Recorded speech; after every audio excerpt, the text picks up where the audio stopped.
Good afternoon. Myself, Dr. Dhirendra Kumar Jaina. Welcome to you all to international webinar on behalf of Department of Philosophy, RIHS Bhogarai, Balasore. Today, we are organizing this webinar on the topic Science, Religion and Spirituality, Transformations in Self, Society and the World, and Alternative Planetary Futures. For this, we have with us many eminent and reputed persons from our state as well as abroad. Among them, we have got Professor Ananta Kumar Giri, Professor Saroj Hongaldarum, Professor Stephen Law, Professor J. Edward Hackett, Dr. Rajiv Lochan Behra. Details of their introductions will be given later on. Now, I am requesting to our principal, Mr. Sushil Kumar Giri sir, to welcome the participants and guests and speakers to the platform. Over to you, sir. Good afternoon, one and all. I am very much pleased to know the organization of this international webinar on behalf of the Department of Philosophy. Further, I am extremely delighted on having virtual presence of our beloved Chief Patron, Professor Dr. Madhumita Das, Vice Chancellor, Fakir Mohan University, Balasore, Odisha. Our keynote speaker, Professor Dr. Ananta Kumar Giri, Madras Institute of Development Studies, Chennai, India. Honorable Speaker, Professor Stephen Law, Heathrow College, University of London, Saroj Hongaldarum, and Chulalongkorn University, Bangkok, Thailand. Professor J. Edward Hackett, Southern University and A&M College, Baton Rouge, Louisiana, USA. Dr. Rajiv Lochan Behra, Department of Philosophy, Utkal University, Bhubaneswar, Odisha, who will certainly enlighten us on the topic Science, Religion and Spirituality, Transformations in Self, Society and the World, and Alternative Planetary Futures. I welcome to all the guests and speakers from the core of my heart, and on behalf of the Rural Institute of Higher Studies, Bhogarai, Balasore, Odisha. Again, I welcome all the participants from India and abroad and expect full cooperation for this webinar with their valuable suggestions, rational interaction, and deeper involvement with the issue to derive miracle intellectual breakthrough. I also welcome and air my good wishes to convener Mr. Tapan Kumar Panda, coordinator Mr.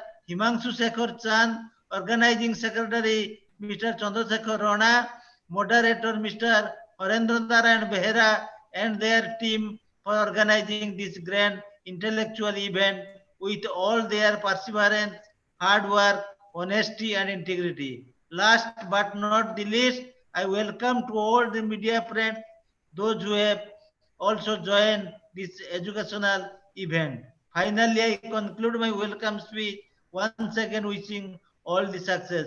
Thanking you all. Thank you, sir. Thank you very much. Really, this department, not only this department, but entire college, all the departments of this college are indebted to you, as you have constantly encouraging us, and by your effort, by your encouragement, by your inspiration, we have already conducted, including today, we have already conducted 11 international webinar, 1 national webinar, and 1 state level webinar.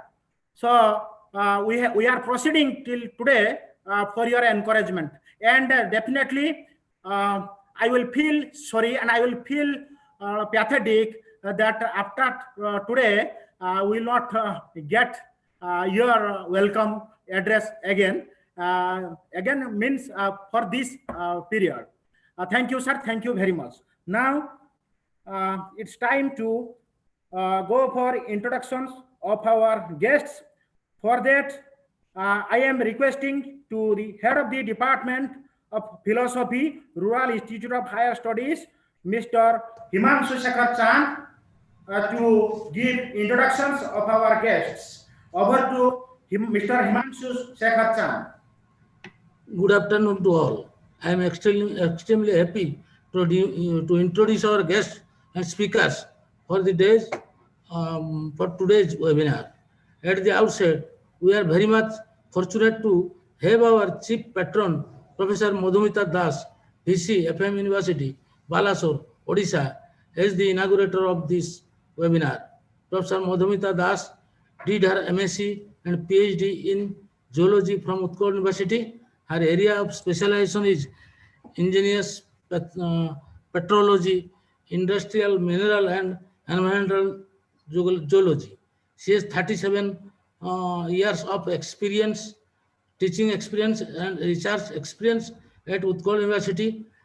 She has carried out research as DAD fellow under Indo-German exchange program at Heidelberg University in Germany. She has presented her research work as convener and university delegate at Japan, China, UK, Sri Lanka, Bangladesh, Nepal, Portugal, Norway, Australia, South Africa, and several in India. She has written 7 books and 27 books, 126 international national papers, 130 seminar proceedings, and 21 popular science articles.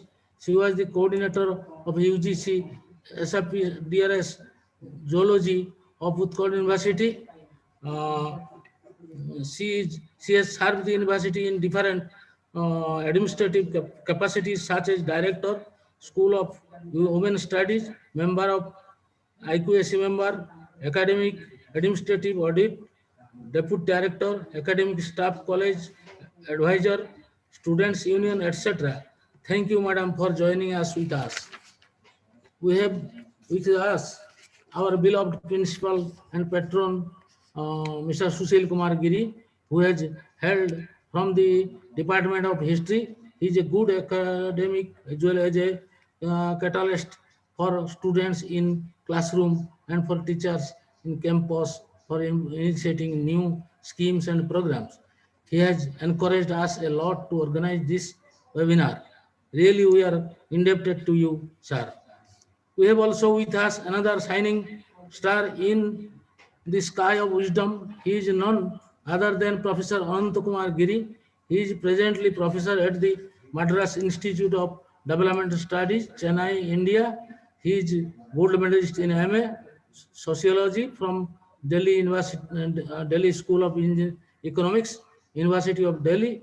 He has earned his MA 1989 and PhD in anthropology from the same university in October 1994 on the ecumenical movement in US called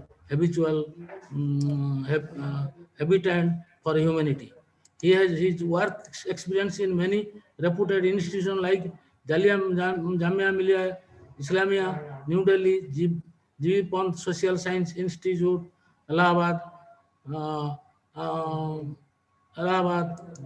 Indian Institute of Management, Ahmedabad, 3 University, Amsterdam, International Social Science Institute, the University of Edinburgh, International Institute of Asian Studies, Leiden, Netherlands, University of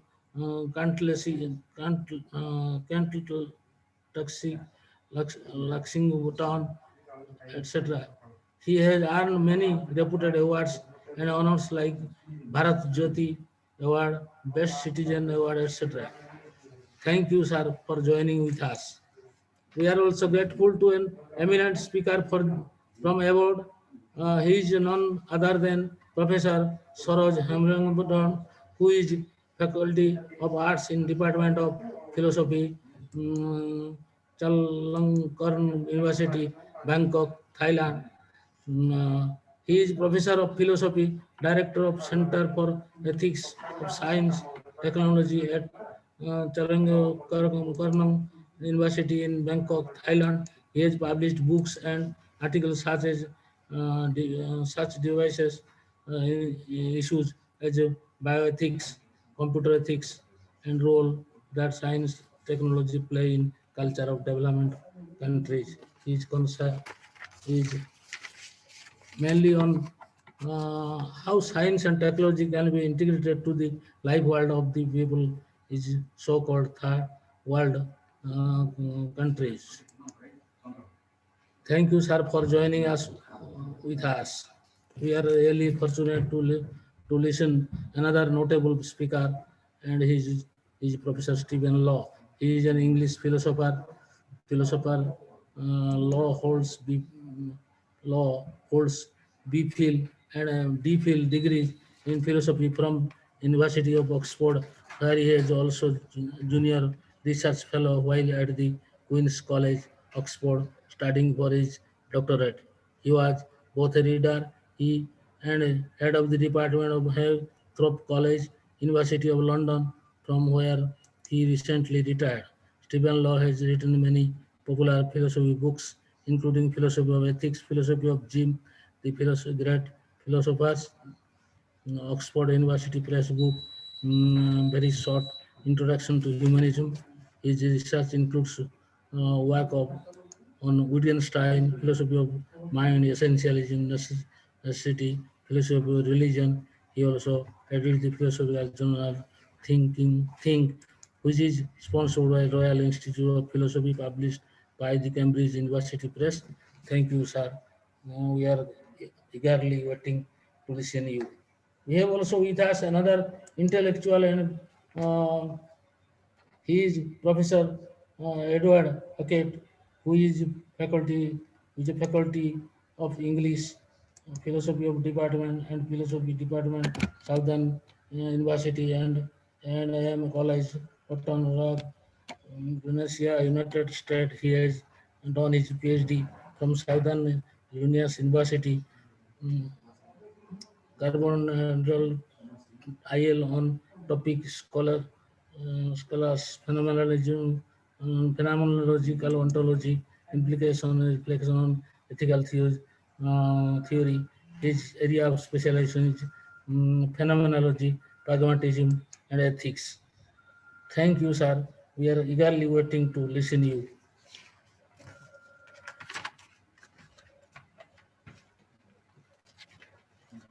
We are also excited to hear another notable scholar from our state. He is Dr. Rajiv Lochan Behera, PhD, DLIT in an is an assistant professor of PG Department of Philosophy, Utko University, Bhubaneswar, Odisha. Dr. Behera received PhD and PDF from Central University of Hyderabad. The area of his research are philosophy of language, philosophy of mind, analytic philosophy, discourse analysis. His competency areas of research are applied ethics, critical thinking, metaphysics and logic. He has published a book in international publication and chapter published in edited books in international publication. He has published some articles in international journal, national journal. Thank you, sir. We are eagerly waiting to listen to you. Thank you all once again. Over to Dr. Dhirendra Kumar Jana.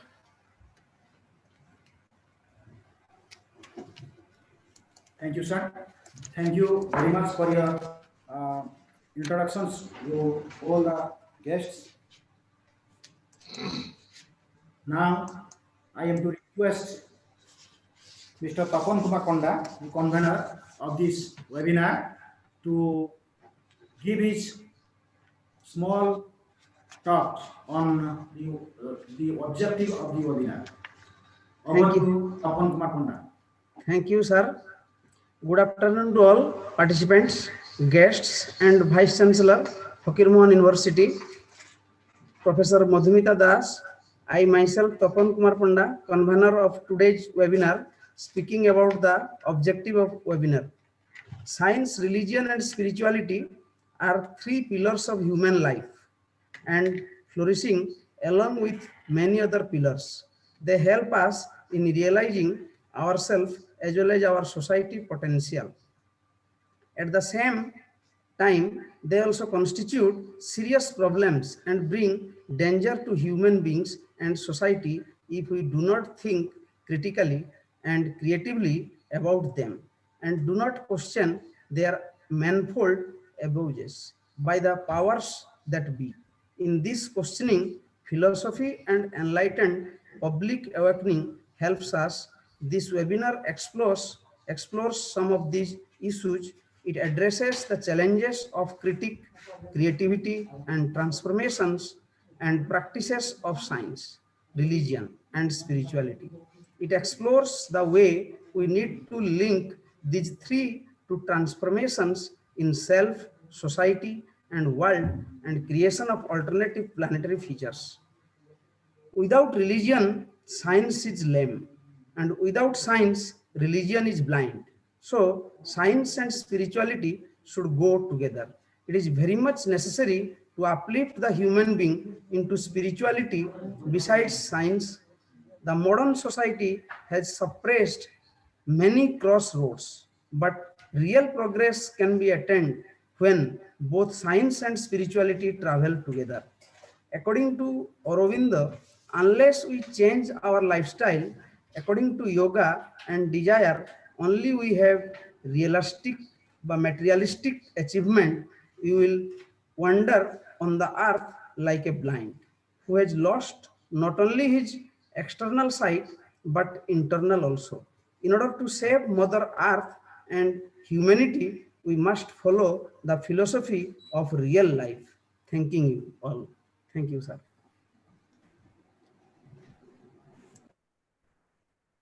Thank you very much, sir, for your lucid talks on the objective of this webinar. Now, I would like to request our Vice Chancellor, Madam, Fakir Mohon University. Definitely, I am thankful to her, by whose inspiration we are conducting such nice programs from 6th of this month till today. She has inspired us always. Each and every day, I am giving strength to her because as a Vice Chancellor of a big university, she's always busy in her schedule. In spite of it, to inspire the young generations, to inspire the people like you, each and every day, minimum 7 to 10 minutes, she is delivering her lecture. Exactly, I don't receive as a lecture, but inspiration. Each and every words from her mouth gives me strength, gives us strength to conduct all these programs from 6th of this month till today. Thank you, madam, very much. In this series, this will be the last day, and I will not give you more pain. Number one. Number two, definitely thereafter you will be busy with your schedule. Definitely you will feel regret not finding you each day. Anyway, thank you, madam. Now I am requesting you to give your kind words to this platform. Over to you, ma'am. Namaskar. A very good afternoon to you all. And really, I'm happy, extremely happy to share some of my views along all the international and national webinars. As we say, when we are having a lunch or dinner, at the end we have a sweet dish that is called dessert. So, in the series of webinars, you have kept such a nice topic, science, religion, and spirituality. So that is the essence of life. You have kept as a sweet dish to the series of webinars. So very wisely you have kept the philosophical topic at the end of the seminar, because we will all enjoy listening to our extremely efficient and eminent philosophers from academicians. So today we have Professor Ananta Kumar Giri from Madras Institute of Developmental Studies. We have Professor Honglat Daron from Bangkok. We have Professor Stephen Law from London, Dr. US, and also Dr. Behera from Utkal University.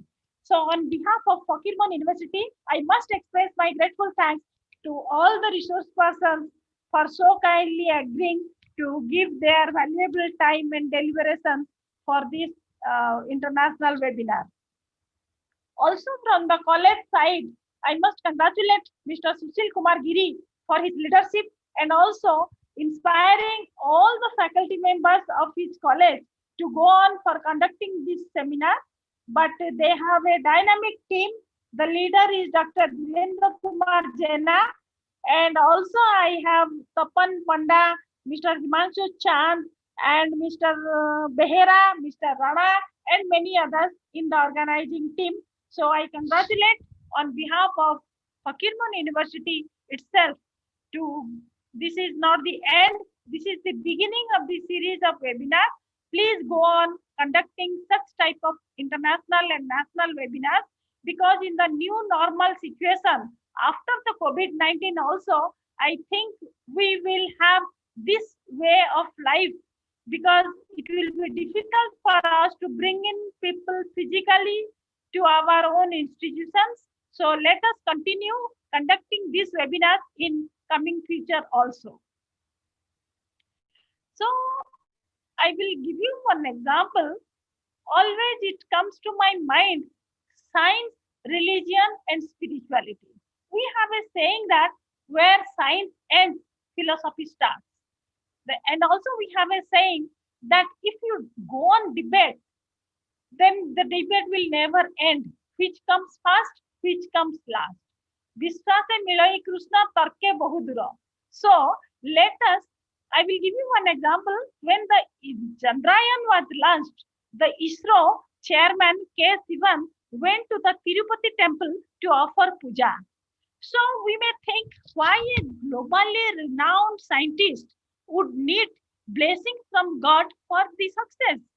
So isn't it very contrasting? Whether continuous endeavor and pursuit to scientific knowledge is not enough. Besides that, do we need blessings of God? Do we have to be, even if we are a scientist, do we have to be spiritual? That is the fundamental question. Let us ask yourself. Also, I was very fascinated to know that our missile man, our late President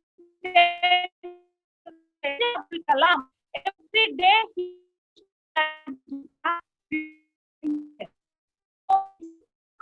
to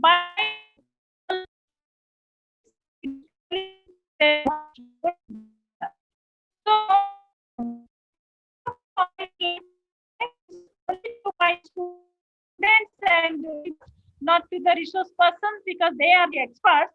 Let us not confuse spirituality with religion. Religion is based on scriptures, certain teachings, laws, rules, and it has limits. Whereas spirituality has no boundary, it is limitless, and also it is an experience. I would remember what once Swami Vivekananda told, that I quote, "You have to grow from inside out. None can teach you, make you spiritual. There are no teachers but your own soul." So our own soul will teach us spirituality. None else can teach us spirituality. Spirituality is nothing but it is integrity. It helps us to find the meaning of life. It provides us a foundation of our values, all the values of life, be it honesty, be it punctuality, be it integrity, be it truthfulness.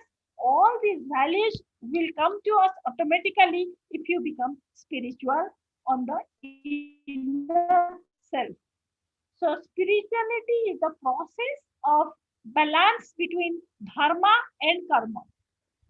So dharma and karma, that is the process of balance. If you have, then also we can say that spirituality is the process of self-transformation from impure consciousness to pure consciousness to achieve inner peace, happiness, and prosperity. We need spirituality. So when we talk about science, of course, science brings true knowledge and also with logic and evidence, because every bit aspect of science is based on fact, based on experiment, and based on evidences. But when if we go back to ancient civilization to the modern day, first of all, we had many blind beliefs and superstitions. But with the growth of science, gradually these superstitions and they went away with scientific discoveries.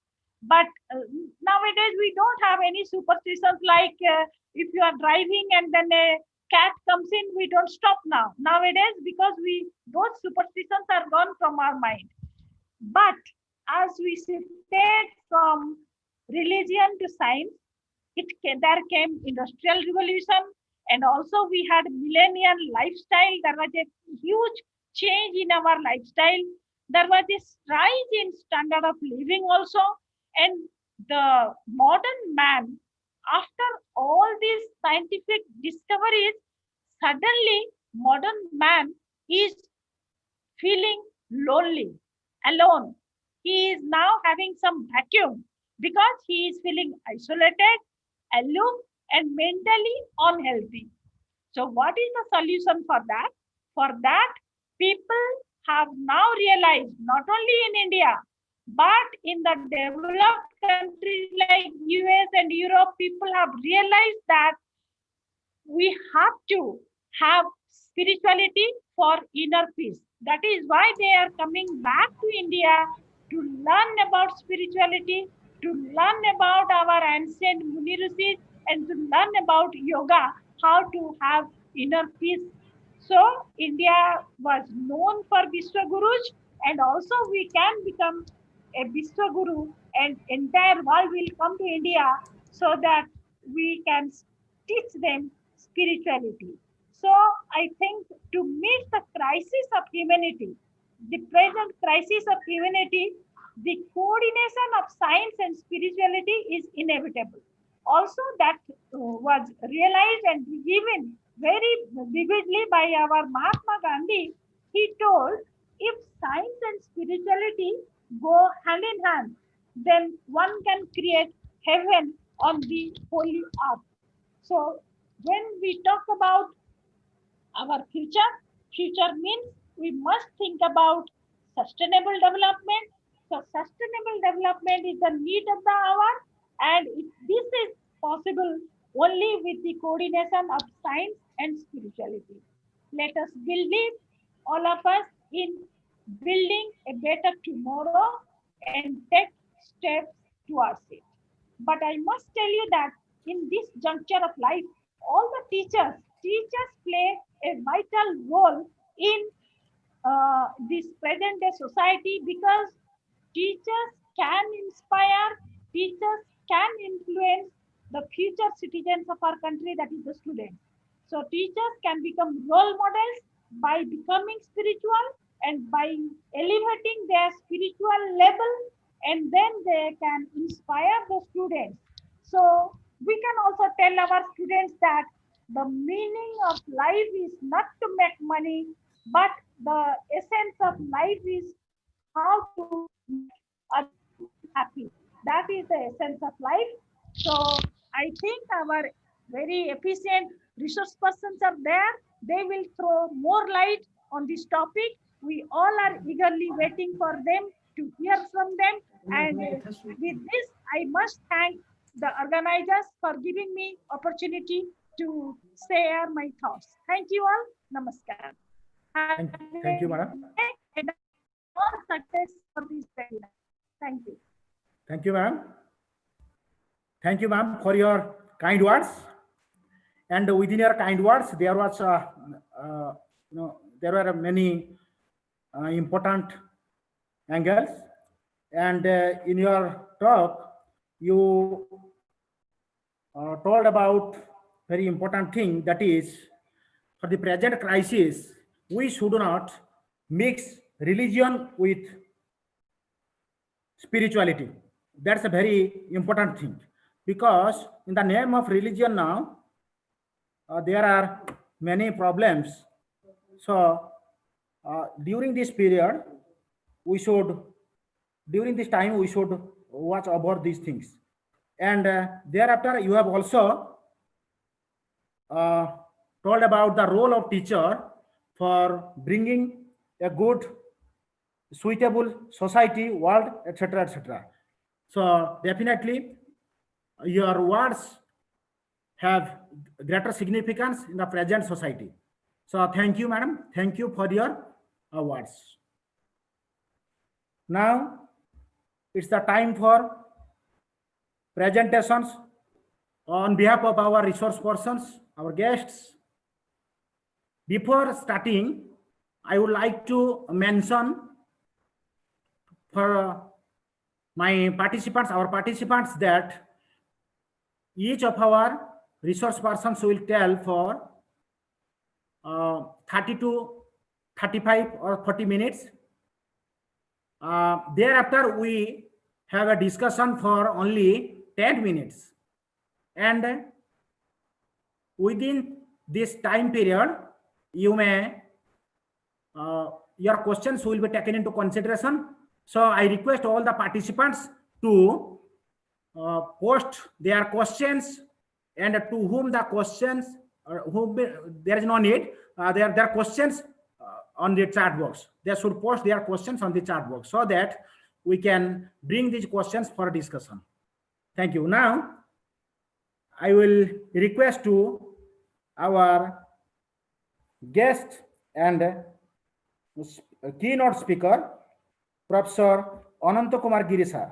And Ananta Kumar Giri sir is going to present on a topic that is trans-religious dialogues and global responsibility towards a new hermeneutics of science, religion, and spirituality. The challenges of integral transformations of self-society and the world. So Ananta Kumar Giri sir is from Madras Institute of Development Studies, Chennai. Thank you, sir. Now we have to listen you. Now over to Professor Ananta Kumar Giri sir. Thank you so much, Dr. Jena. Thank you, Vice Chancellor Professor Das, Principal Dr. Giri, Dr. Panda, Hemant Babu, and my esteemed fellow travelers in this journey of thinking, Professor Stephen Law, my dear and respected friend, Professor Saroj from Thailand, my dear friend, Professor Ed Hackett from USA, and also Dr. Rajiv, and all friends co-present this afternoon. Now, in this webinar on science, religion, and spirituality, and the challenges of transformations of self, society, and the world, and alternative planetary futures, my presentation is on the theme of dialogue, what I call as trans-religious dialogues. And I would just like to invite us to understand how significant dialogue is. And this significance of dialogue is not only between religion, but dialogue between science and religion, religion and science, science and spirituality, and religion and spirituality. But as I have been invited also to share some keynote reflections, then I thought it is important also to deliberate on the challenge of science, religion, and spirituality as a theme, as well as the contemporary challenge, and then bring the question of both interreligious dialogue and global responsibility. I would just like to invite us to understand the distinction between interreligious dialogue and trans-religious dialogue. Professor Madhumita Das is here, and She has brought Vivekananda, Swami Vivekananda. And Swami Vivekananda was not only a practitioner of dialogue among religions, as his teacher, Sri Ramakrishna Paramahansa. As you know, Sri Ramakrishna Paramahansa lived as a Muslim for 6 months. He had a vision of Mother Mary. And inspired by that, Swami Vivekananda used to read New Testament. The book Imitation on Christ was by the bedside of Swami Vivekananda and all the monks. But Swami Vivekananda also nurtured dialogue between science and spirituality. And at the same time, that dialogue between science and spirituality is a dialogue with reason and beyond reason. As Professor Das was referring to this very beautiful statement, Vishwase Milai Krishna, Tarke Bahudure. But the challenge before us is also realize that Krishna is obtained not only by faith, and what kind of faith it is. Is this faith not nourished by science? Is this a blind faith? These are some of the questions that we need to nurture. But at the same time, the transformational challenge before us, self, science, religion, and spirituality, is to realize that tarka is not just disputation. It is not that you tell something and I disagree with you. It is that idea of the Vada and Prabhada. In Bhagavad Gita, Lord Krishna in Vishwarupa Darsana Yoga, he is saying that where is the manifestation of the divine? And one of the line is Vada Prabhadatam Aham. That means where is God? God is in between Vada and Prabhada, counter argument and counter argument. And that is the spirit of science as well. As reference was made to Einstein, Einstein had challenged us to understand science as a holy spirit of inquiry. And my dear friend, Professor Hackett is here, other distinguished philosophers are here. And the spirit of philosophy of science also, science is also, to be put in the words of both John Dewey, the great pragmatic philosopher, as well as Jürgen Habermas, the contemporary inspiring thinker, science is a cooperative search for truth. And what is spiritual? Spiritual is also a cooperative search for truth. The Upanishads, for example, and what is that search for truth is that we sit near each other, we discuss with each other. With this prefatory comment, I would like to begin with a poem, and as you can see it from the scene, it goes like this. What is your religion? It is the religion of the sky. It is the dance of earth and earth. Do you believe in Buddha? I love him. So in this poem, which is composed by me, and then it is going to appear in a book of a poem that I am preparing called Alphabets of Creation, Taking God to Bed. So here religion is related to earth and the sky. And in the Indic tradition, we have the idea of the Pancha Mahabhuta, 5 elements, earth, air, water, akasha. Without this thing, life cannot exist. Therefore, religion is not just belief, though belief is important. Do you believe in Buddha? Now, I may not be born as a Buddhist, but I can still love him, as reference was made to Gandhi. Now, Gandhi was born into a Vaishnava family. And you know, Gandhi's mother, and she belonged to a path of life called Pranami religion, which is a religion of surrender.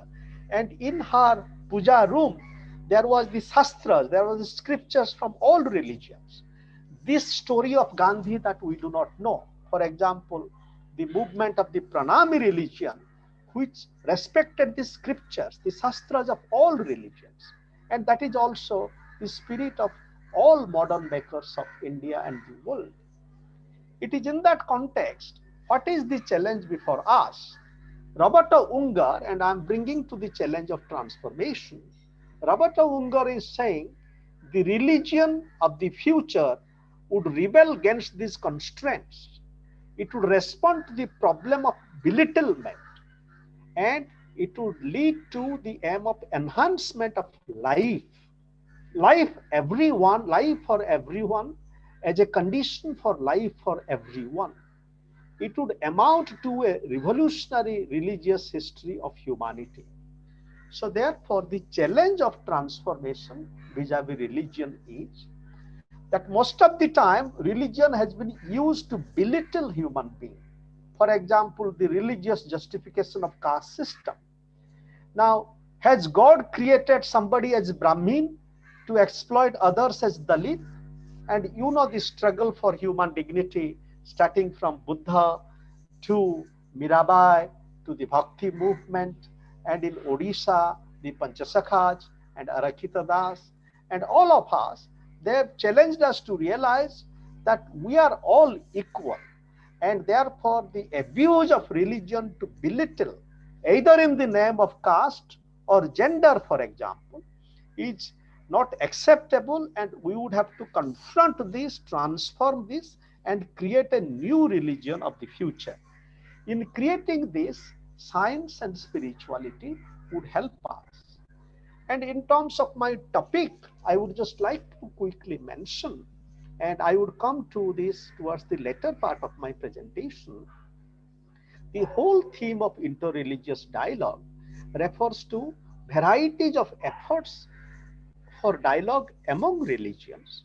For example, Hinduism and Islam, Hinduism and Christianity, and the multi-faith work in the USA. In the world, we have a very important body called Parliament of World Religion. Swami Vivekananda gave his very inspiring address in Parliament of World Religion in 1893. And after 100 years, this has been revived. I was very fortunate to take part in the Parliament of World Religion in 2015, held at Salt Lake City, Utah, and also in 2018 in Toronto. In both the parliament, it was an experience for all of us to realize the gift of religions, also science. And also there are other initiatives like Dialogue of Humanity, which is an initiative from France, and they are conducting dialogue in major parts of the world, Foundation for Universal Responsibility, and other initiatives, for example, the United Nations Alliance for Religion, and many, many such forces. And I would also refer to initiatives in dialogue in Indonesia and in India, because two things that when we are talking about interreligious dialogue, we need to have a global perspective. And here, given the kind of violence that is being created in the name of religion, there are many interesting efforts in both India and Indonesia. Both India and Indonesia are multi-religious societies. Now, India is a multi-religious society, though Hindus constitutes the numerical majority, but ours is a secular society. Our constitution is secular. And how in a multi-religious society with the numerical majority of Hindus, how we have been able to live as a secular society, drawing upon the spiritual traditions of India and the world. Similarly, in Indonesia, the numerical majority is Islam, but still Islam is not the state religion. Islam is not the, Indonesia is not an Islamic state like Pakistan, for example. But when I am bringing Pakistan here, my idea is not to belittle Pakistan, but just to give to different kind of configuration of relationship between religion and politics. Though India is a so-called secular state, but we are afraid to talk that today we are living in a moment where it seems that we are living through a majoritarian epoch. Though we are not a religious state, but we are continuously being challenged that how we would have to respect the dignity of everybody as a citizen, not on the basis of his or her own religion. With this, I would like to invite us to come to the theme of science, religion, and spirituality and the challenges of transformation. Now, all these three things, science, religion, and spirituality, are multidimensional realities and possibilities of bondage and liberation.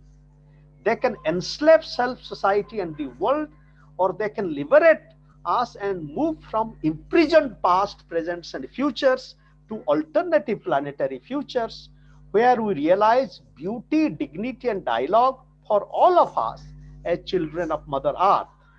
This is not just anthropocentric.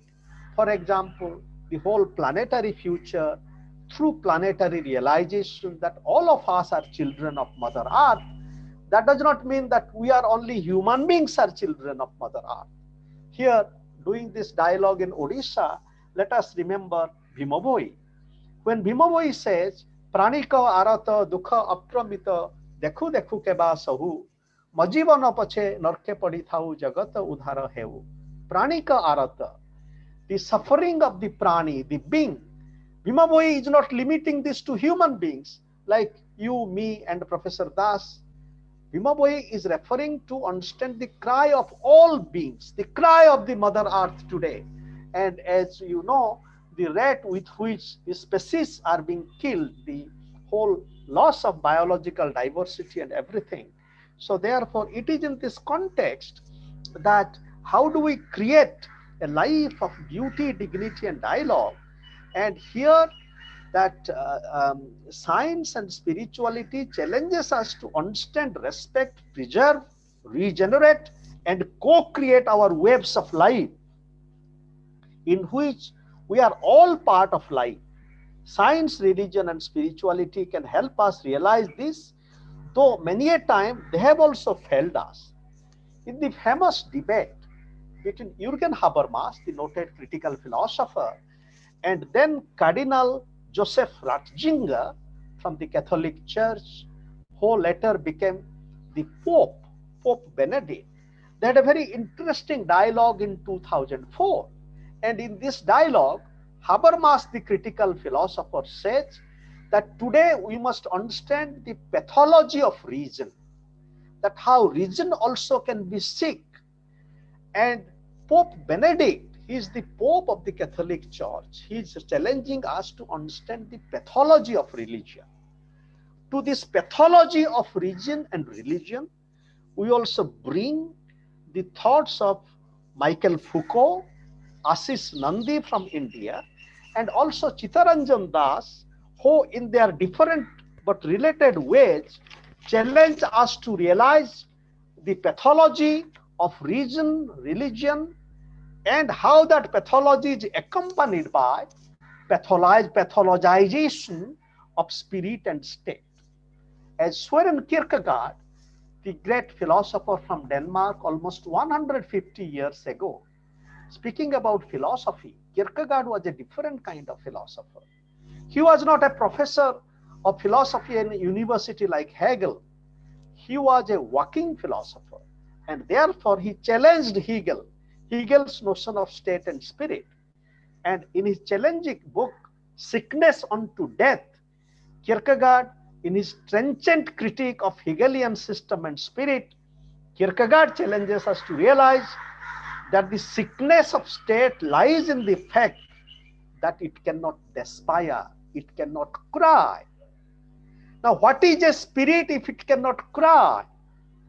Now, you look at today, so many people are dying. In the great state of the United States, up till now, 205,000 people, 205,000 people have died. And I was listening to the presidential debate between President Trump. Until now, there is the reluctance on the part of President Trump to acknowledge that there is a scientific way that we must respect.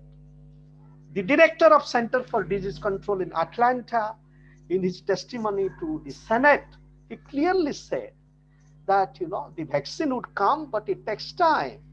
And Dr. Fauci, Anthony Fauci, who from the very beginning, he has been telling truth.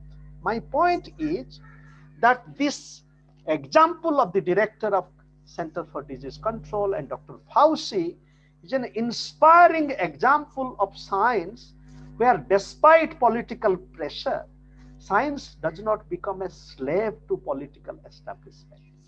But unfortunately, 70 years ago, the same scientific establishment, they didn't have courage to confront the political power, mainly the Eisenhower administration, when they wanted to drum drop the atomic bomb in Japan, as you know.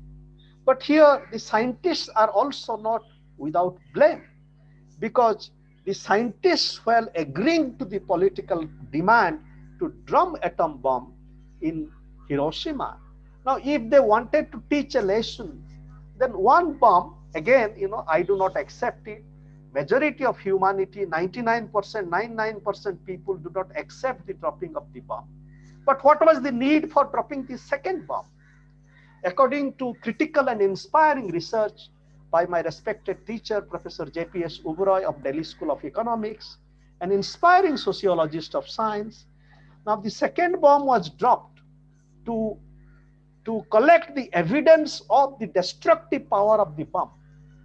And it is in that context that we need transformation of such an organization and worldview of science, science as vivification and science as annihilation. Gandhi wanted to confront the power of the atomic bomb with the power of the soul.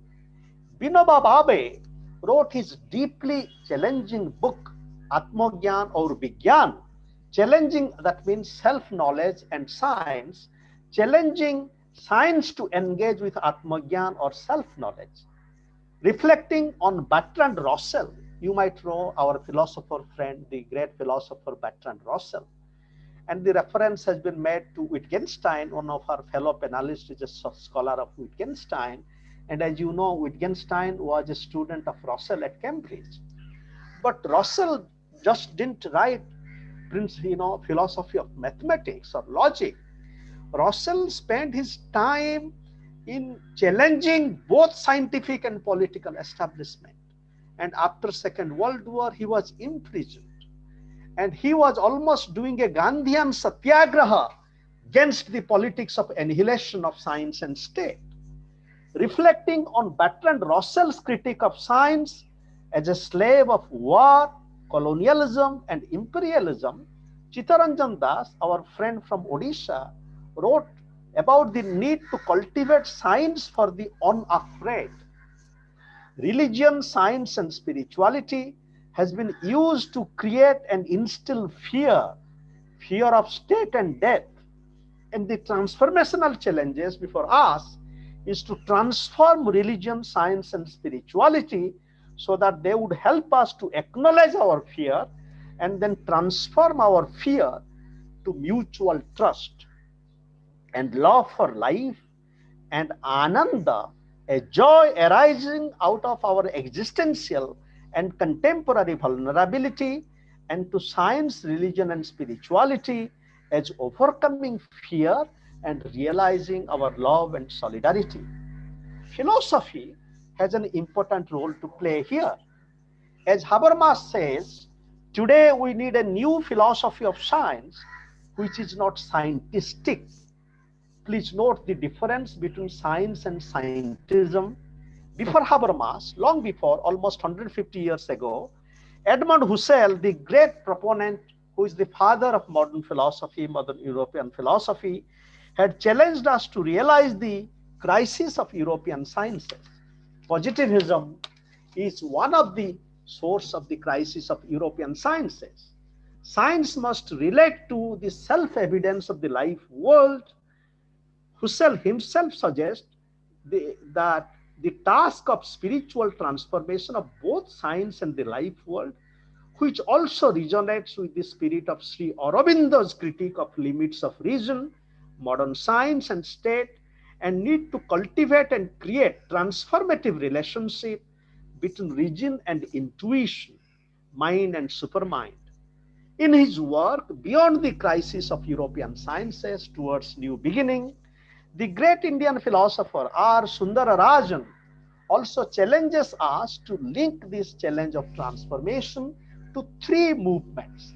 One is the ecological movement or ecological turn, second is the feminist turn, and the third is the linguistic turn, to which, building on the work of the anti-colonial thinkers, decolonial thinkers, especially my dear and respected friend from Africa, South Africa, his name is Professor Sabelo, who has a very important book called Epistemic Freedom in Africa.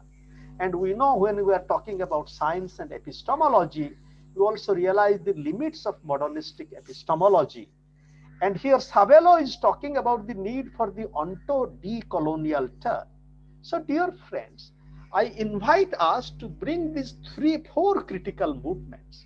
That is the ecological movement and the feminist movement, the dignity of everybody. Women are as significant as men. As you know, science is still struggling with patriarchy, both science and politics and religion, and spirituality also to a great extent. And then we bring in the linguistic revolution, and here the work of Wittgenstein and Martin Heidegger is so important. When Heidegger is saying that language is a way-making movement, and that way-making movement is an invitation for us to travel together, though in his politics, Heidegger himself failed to confront Nazi annihilation and brutality, as many of us are today. We are using language in such a way as the political leaders in India and the USA. Now they are using language to abuse people. For example, President Trump is characterizing Vice President Biden as Sleepy Biden. And I was listening to the presidential debate today and just thinking about the nature of language, you know. And for in 1.5 hours, neither President Trump nor Vice President Biden, they addressed each other personally. They didn't utter their name, oh Donald or oh Joe. What is happening? And philosophically, if you bring Ramachandra Gandhi's work 50 years ago, he wrote a very important book called The Availability of Religious Communication, in which, in the spirit of Martin Buber, I and thou, that Ramachandra Gandhi is saying the significance of addressing, like Dr. Jena is addressing me, and like I am addressing you, addressing each other as human beings, and not just he is saying this, and it is an etification. And it is in that spirit of transformation, we also have to bring the onto-decolonial turn. For example, decolonize religion, decolonize science, decolonize spirituality. And if we need a new philosophy of science, we also need a new philosophy of religion. I would like to suggest that we need a new philosophy of religion, which is not bound to religious dogma and cultivates what Sri Aurobindo calls life divine, or what Albert Schweitzer calls reverence for life, or what Swami Vivekananda, Gandhi, Tagore, and Paul Tillich would call religion beyond religion. And here, in terms of philosophical perspective, we bring phenomenology of religion and pragmatism of religion. Now, the whole phenomenological approach with Edmund Husserl, but also there is a dominant tendency in phenomenology of religion to objectify religion. But here the challenge is that religion is not just an object of study unless we enter into the life world of religion. That goes beyond the subject-object dualism, and that is the challenge of science also. This is the challenge of spirituality also. And coming to spirit, I would like to say that similarly we need a new realization of spirit where it is freed from its pathological binding in modern state, as it happens today, and as it happens in the right Hegelian appropriation of state and spirit. If Hegel talked about state and spirit, I want to draw your attention to the fact that there has been two contesting traditions. One is the right Hegelian tradition, which wants to use state and spirit in the way to enhance the power of the state. And there is a left Hegelian tradition, starting from Karl Marx and via Charles Sanders Peirce, the great pragmatic philosopher. And I'm looking forward to hearing my dear friend, Professor Hackett about it, and also Kierkegaard. And it is in that kind of the liberation of the spirit, what I would like to call realizing spirit as part of an unconditional nurturing ground of freedom. Whereas Sri Aurobindo challenges us, a lonely freedom does not satisfy a heart that has grown one with every heart. I am a deputy of the aspiring world. My spirit's liberty I ask for all. And here, as Ranajit Guha the great historian from India, writes in his critique of Hegel in History at the Limits of World History, we need to go beyond Eurocentric binding of state and spirit in Hegel and realize spirit in an unbound way in which both prayer and poetry can help us. Both science and religion have been enslaved and are being enslaved to chains of power in different ways. It is in this context the other great philosopher Jacques Derrida tells us that whenever he hears or utters the word religion, he feels the need to justify in the name of power. But when we are hearing or uttering the word spirit, do we have also the need for justification? Justification in the name of power? In India, we use the word dharma. Some part of the word dharma corresponds to the word religion in Latin sense, and its entanglement with power and organization of power, and some other parts of dharma challenges this and challenges us to realize dharma as a part of right thinking, living, and relationship, which is not a slave of the existing configuration of knowledge and power. And also, when you are talking about power, we also need to realize power with Shraddha, which means love and respect. And transforming science, religion, and spirituality. Today, Shraddha is the important challenge, which also has been articulated in Bhagavad Gita in this way. Shraddha maya ayang purusha jo jat shraddha sa eva sa. What is a person? A person is what one's Shraddha is. Not how much knowledge one has, not how many garlands, religious garlands or marks he has, not how many spiritual robes he wears. Shraddha is defining characteristic of life. With this, I come quickly to some other elements of my presentation, and I will conclude in 10 minutes. I now come to the theme of science, religion, and spirituality, and the need for dialogue between them. And here I want to point to the fact that how today both science and spirituality are realizing the limits of dualism. If modern science began with the dualism of subject and object, now ever since quantum revolution, and now with the new revolutions in biological sciences and other sciences, there is a profound challenge for us to realize the non-duality. Therefore, spirituality is not just limited to the inner world. Spirituality is related to both the inner world and our relational world. And going to religion also, what is happening, that religion began with an open-ended journey, but slowly religion became codified. For example, in Bhagavad Gita also there is the word Sadharma and Paradharma. My dharma and the dharma of the other. What is that? Does it mean that to be born into Hindu is my Swadharma, and those who are born and as Christians and Muslims, they are Paradharmis? Now this is a very, very literal translation of Bhagavad Gita. Again, for dialogue, and here philosophy can help us. I do not have time to go into detail.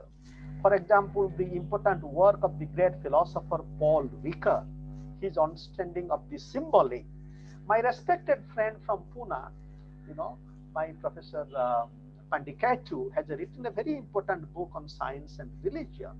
And building on the work of Paul Ricoeur, he's saying, and I'm expanding that, because if while understanding religious statement, we become confined to the literal, for example, the language of the Jews and the Gentile, or those who belong to my religion, he is superior to the other people's religion.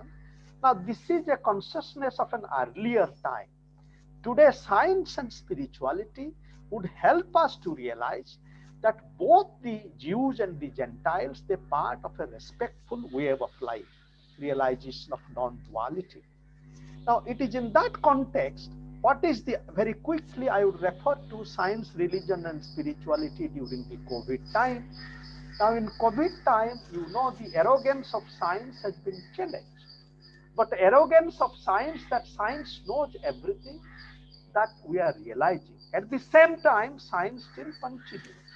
It is in this context we have the challenge of 4V.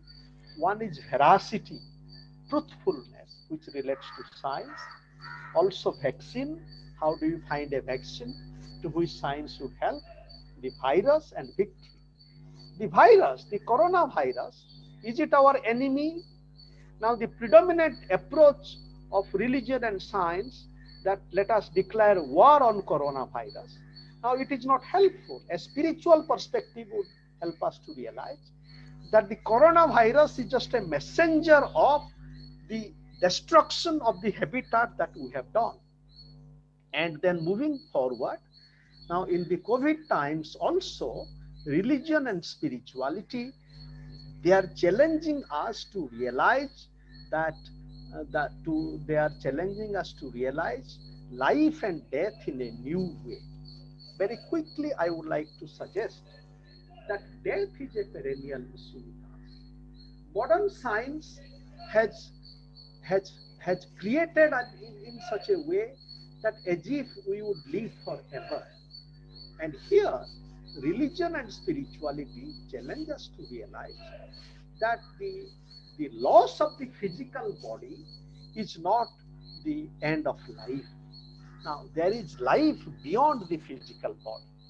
And to realize this, we can learn from religion and spiritual tradition, as for example, in the Indian tradition, all the important dialogue that has happened. Look at the Jama Nachiketa Sambada in Kathopanishad. Look at the dialogue between Yudhishthira and the Jakhya in Jakhya Upakana in Mahabharata. Look at the dialogue between Savitri and Yamaraj in Savitri. And all these dialogues, as Jakhya is saying in the Yudhishthira Jakhya dialogue, now who is a living corpse? And there Jakhya and Yudhishthira is replying, a living corpse is one who does not perform one's responsibility to one's father, mother, to one's relative, and to the guest. And it is in this context, how do we transform science, religion, and spirituality so that physically living, we are not living the life of a dead person, we are not living corpse. And finally, I would just like to touch a bit on trans-religious dialogue, as I have suggested that there are varieties of efforts in dialogue among religions. In Indonesia, a lot of interesting things are happening, that how now Indonesia is predominantly Muslim. Now in Indonesia province also, Sharia is also a law. But another great leader from Indonesia, the former president of Darul Wahid, also initiated a movement called Nahdlatul Islam. And Wahid says that if we follow Sharia law, then we would have to execute 25 million of Indonesians who have embraced Islam. Who have embraced Christianity because they have changed their religion to Christianity. Similarly, in India also, there are a lot of important efforts in interreligious dialogues, and that requires a new hermeneutics. For example, what is this hermeneutics? In philosophically speaking, is hermeneutics is only limited to text, or hermeneutics a moving book? In my slide, which I do not have time to go into, I have a poem which says, is hermeneutics is only textual, or is hermeneutics emerges when we walk? And when we walk, as Gandhi was walking, and as Gandhi's profound teacher, Henry David Thoreau, he was also walking. He has a very important essay called Walking, in which Thoreau is saying, when you walk as a camel. And in a poem that I have in my slide, I do not have time to present, I'm writing that walking as a camel, and that walking become a passage for a new revelation. Now, revelation, what is revelation? Now, science, religion, and spirituality is a journey of acquiring new ideas, knowledge, and wisdom, something which comes to us. And it comes to us when we walk, when we do not become prisoners of our settled foundation. Therefore, the idea of a new hermeneutics is that our hermeneutics has to move from text to context into movement of life in which we meet each other, we embrace each other. As science, religion, and spirituality, they embrace each other. And that footworking hermeneutics becomes also a foot meditative hermeneutics. And here we can draw upon the work of Raimundo Panica, the great theologian, sociologist Boaventura de Sousa Santos, who talks about diatopial hermeneutics, that in hermeneutics, when we keep our 2 foot in 2 cultures, to which I am giving the idea of multitopial hermeneutics. And that multitopial hermeneutics is accompanied by global responsibility. That means that our dialogue among religion is not just limited dialogue among religion. Today, climate change is a great thing, challenge for all of us. Safe drinking water. In India, poverty, safe housing, and for example, coronavirus. Now, dear friend, is there a different solution for Hindus for climate change? Is there a different solution for Americans for climate change compared to the Mexicans? Now, we are killing ourselves when we continue to let ourselves live under avidya or illusion or ignorance, but not realize that only when we embrace our common problems, climate change, coronavirus, poverty, and everything, then we also draw on each other's religious, scientific, and spiritual traditions, and we help each other in building a better world. And that is alternative planetary future. This different world, which is already emerging, this is a world of beauty. It's a world of dignity and dialogue. I'll just like to conclude with a poem in the remaining 1 or 2 minutes, if I can. And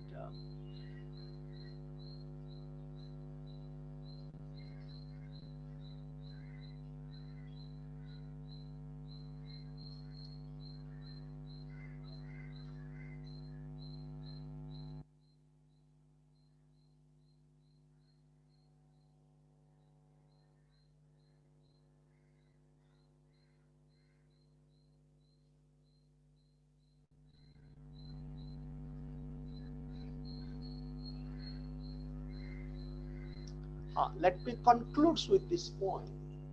You know about Buddha and you know about wandering dog. Who we are, this poem says, wandering dog I am, move from street to street, meet many souls, sense their sleeping consciousness, desire and aspiration for transcendence. Many call me a wandering dog, eating from the eaten plates, but only a few know I am Buddha, an awakened watch person of consciousness. A travel walking to meet, I am Bhikshu. I beg for life in life. Arna and Ananda, food and bliss. I am Buddha dog, living in the corner of your soul by the edges of the flames of your consciousness.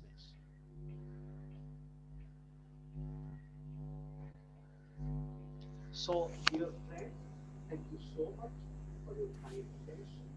And just in the remaining 1 minute, that I would conclude with this other poem about sound.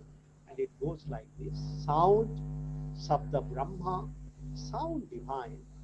Life begins with sound, a dance of vibrations. Religion begins with sound. How does it become only code?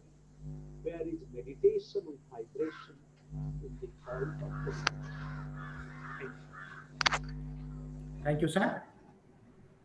Thank you for your nice deliberation.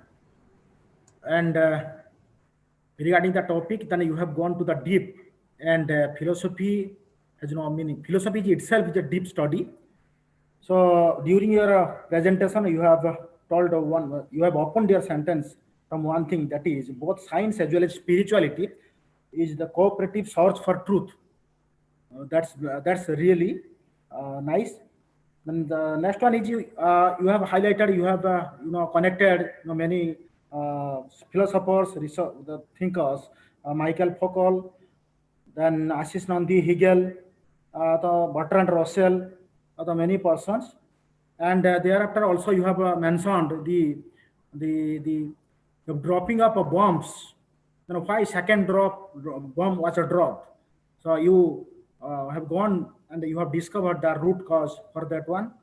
That means to show the aggressiveness, to show the arrogance of science. Okay, to prove the arrogance of science. So you have nicely mentioned many things, and you have highlighted and you have explained the philosophy in a nice manner. Thank you, sir. Thank you very much. Now, I would like to request Mr. Tapan Kumar Panda to open interactions with the audience. That means to question answer round for only for 10 minutes. Okay, sir. Thank you, sir. Sir, one question from Dr. Mahinder Kaur Garwal, that how do you see secularism in today's India? Sir, Ananta Kumar Giri, sir. Professor Ananta Kumar Giri, sir. Please, sir. And can I request to bring all the questions together, 3-4 questions, so that we can take many questions and I can find some interrelation also. So it is in that spirit. I request Okay. I'm making note of all the questions. Okay, sir. One question from that Mahinder Kaur Agarwal, that how do you see secularism in today's India? Then another one questions that how can we compare life with spirituality after death of human being? Okay. Then another one question, what are the origin of different religion in earth? Then next question is, in earth, that science comes first or religion comes first? Then another one question is, science does not give religion to human being, but how religion comes, by how religions comes in the earth? So these are the questions, and other questions are there, but these are most important questions. So you explain, please, sir. And in case you have some 1 or 2 questions also, you can tell. I would finish in 5 minutes. Okay. Okay, sir. Then I will give.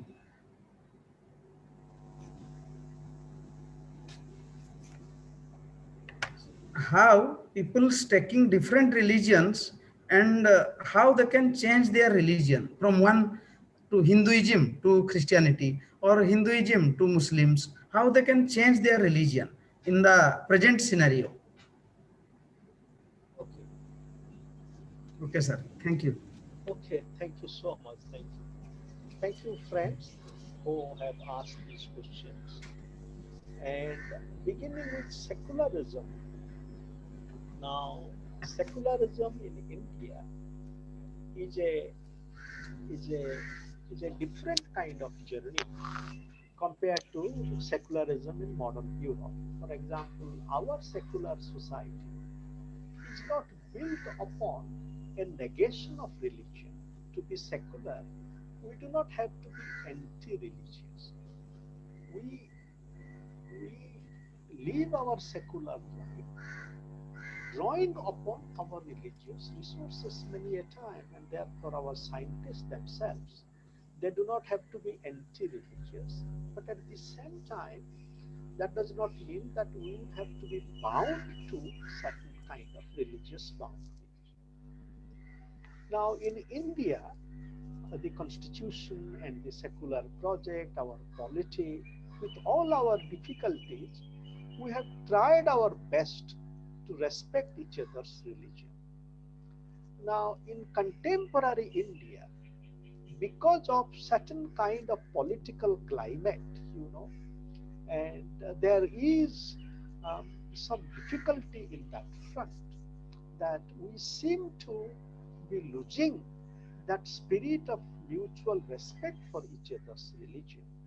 And this is a challenge before us, because politics would go, you and me would live, isn't it? Now, whether I am born into one religion or the other, we are human beings. We are all children of Mother India and the earth, you know. After all, who is a human being? And you know, you remember and this comes to death, and you remember the famous dialogue between the yogi and Alexander, you know. And Alexander was talking to the yogi, and the yogi was not very interested to talk to him. And then he just said that after you have conquered all of the earth, you need the same amount of little, you know, part of the earth to put your body, dead body into as I need. Therefore, today, the political masters, the kind of hatred and, you know, destruction, you know, that all of us are human beings. And this is a challenge before us, that how in our individual life, in our collective life, we nurture that secular space of respect and not kill each other in the name of religion. And that is also the spirit of Gandhi, whose birthday is coming just after 2 days, who gave his life for what? Just to realize that no matter who we are all living beings. Then coming to the issue of the second question was, you know,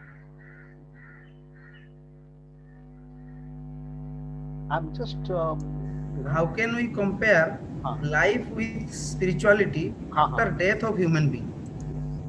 now life is a flow, and science is also telling us. For example, the air that I am breathing now, the air that you are breathing now. Now, is there no connection between this air that I am breathing and the air that Dr. Jena is breathing? Is there no connection? Tell me. So therefore, that air is there, and that air is existing before my life, and this air would exist after my physical body also. So therefore, science is telling us that, for example, the space, time, and air, for example, that we are sharing this right from the Big Bang. And my loss of my physical body is not making a stop to that flow of life. Of course, that stop is coming in some way. Similarly, spiritual journeys also. Of course, there are very interesting things about afterlife and so on and so forth. But we can also realize, even in such a way, memory, for example, you know, the whole ancestor spirit. The memory is not limited to the physical body. One dies, but after the death, other people remember him. And that remembrance gives a new kind of life to that thing. Similarly, creative work, science. Now, Einstein is not physically present, but he is alive. And Isaac Newton and all the Rishi, Yajnavalkya and others, Vyasadeva who wrote Mahabharata.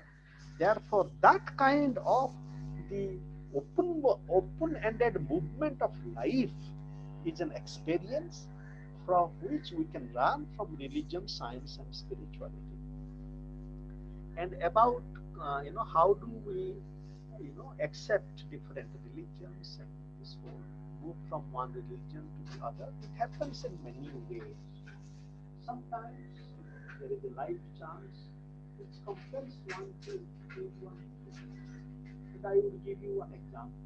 It's a very brutal example, very violent example. Many years ago, there was a person in a village in Rajasthan. He was walking. He was born into a Dalit family. In Odia we call Hari, Sir, excuse me, you are not audible properly, sir. Okay. Now am I audible? Yes. Okay. So in Rajasthan, that story is that this gentleman who was going there, okay, bringing his job, in Odisha, the Hadis, they take skin out of dead cows, Now he was doing that work. And then if that work is not done, you remember what would be the condition of our village. And then some of his co-workers were skinned alive. And then this man said that I am going to embrace Islam. And at the same time, there are other examples like Pandita Ramabai, who was born into a Brahmin family. Pandita Ramabai is a great, great daughter of India and the world. Please read her work. Now, she was born into a Brahmin family like her father. He was a walking sage. But through her own personal journey, she felt the call of Lord Jesus Christ. And she accepted Lord Jesus Christ. But while accepting Lord Jesus Christ, she didn't abandon totally her Brahminical background. You know, Gandhi himself, when he was in his journey of life, he was so inspired by the Sermon on the Mount that he was thinking of converting himself to Christianity. But he got in correspondence with Raichand Bhai, the great Jain householder and the monk. So conversion happens in many ways. Then very quickly, the last three sentences in the next 3 minutes. One is that science comes first or religion comes first. You know, that if you look at that with our mother earth, that science and religion, they have been joint spirit of our human life. You look at the invention of fire, for example. How did it happen? How did it happen? So similarly, so many things have happened together. And then after certain time, religion became a little rigid, and it didn't allow the free pursuit of science as it happened in medieval Christian Europe. And then the other question is, uh, science gives birth to religion, or how religions give birth to science? Again, science and religion, so they can help each other. And many of the scientists, they didn't have to abandon their religious faith, like Isaac Newton, or many contemporary scientists also. And the final question is, how what was the final question, please? How people are taking different religions and how they can change their religion from one to another. This I have already explained a bit. That is, people, because religion is a multidimensional reality. At one point, it corresponds to a very deep personal quest of human being, isn't it? And that means I might be born into one particular religion, but in our own personal journey, I might think that I get inspiration from another religion. And as Swami Vivekananda also has said, that the different religions of the world have emerged because different human beings have different kind of tendencies. So um, so these are my thoughts. So let me express my gratitude. Sir, another one question, sir, please. Okay. Sir, Dr. Satyaranjan Singh, one question is there. What is the role of prayer within centers for spiritual living? Yes. Now that is a very, very beautiful question. And you may remember that in my presentation, I refer to prayer and poetry helping us to liberate our spirit. Now, prayer is a very, very important aspect of life. What is prayer? Prayer is that condition of gratitude. You look at the religious life, look at, in the story of Abraham, the way Abraham was praying to God. You look at Moses, many times I kneel down and look at the sky, raise my hand. And in both Bengal and Odisha, we have a very beautiful tradition of kirtan. Kirtan, and that Lord Chaitanya had started. And what is this? When you do kirtan, that you surrender yourself. But while surrendering, that surrender, I have a poem that surrendering is not just raising your arm up. You are also bringing your arm around, so that we give. Prayer is a way of offering ourselves, but it is also a way of giving protection to each other. So that life of prayer is deeply significant, because prayer makes us humble.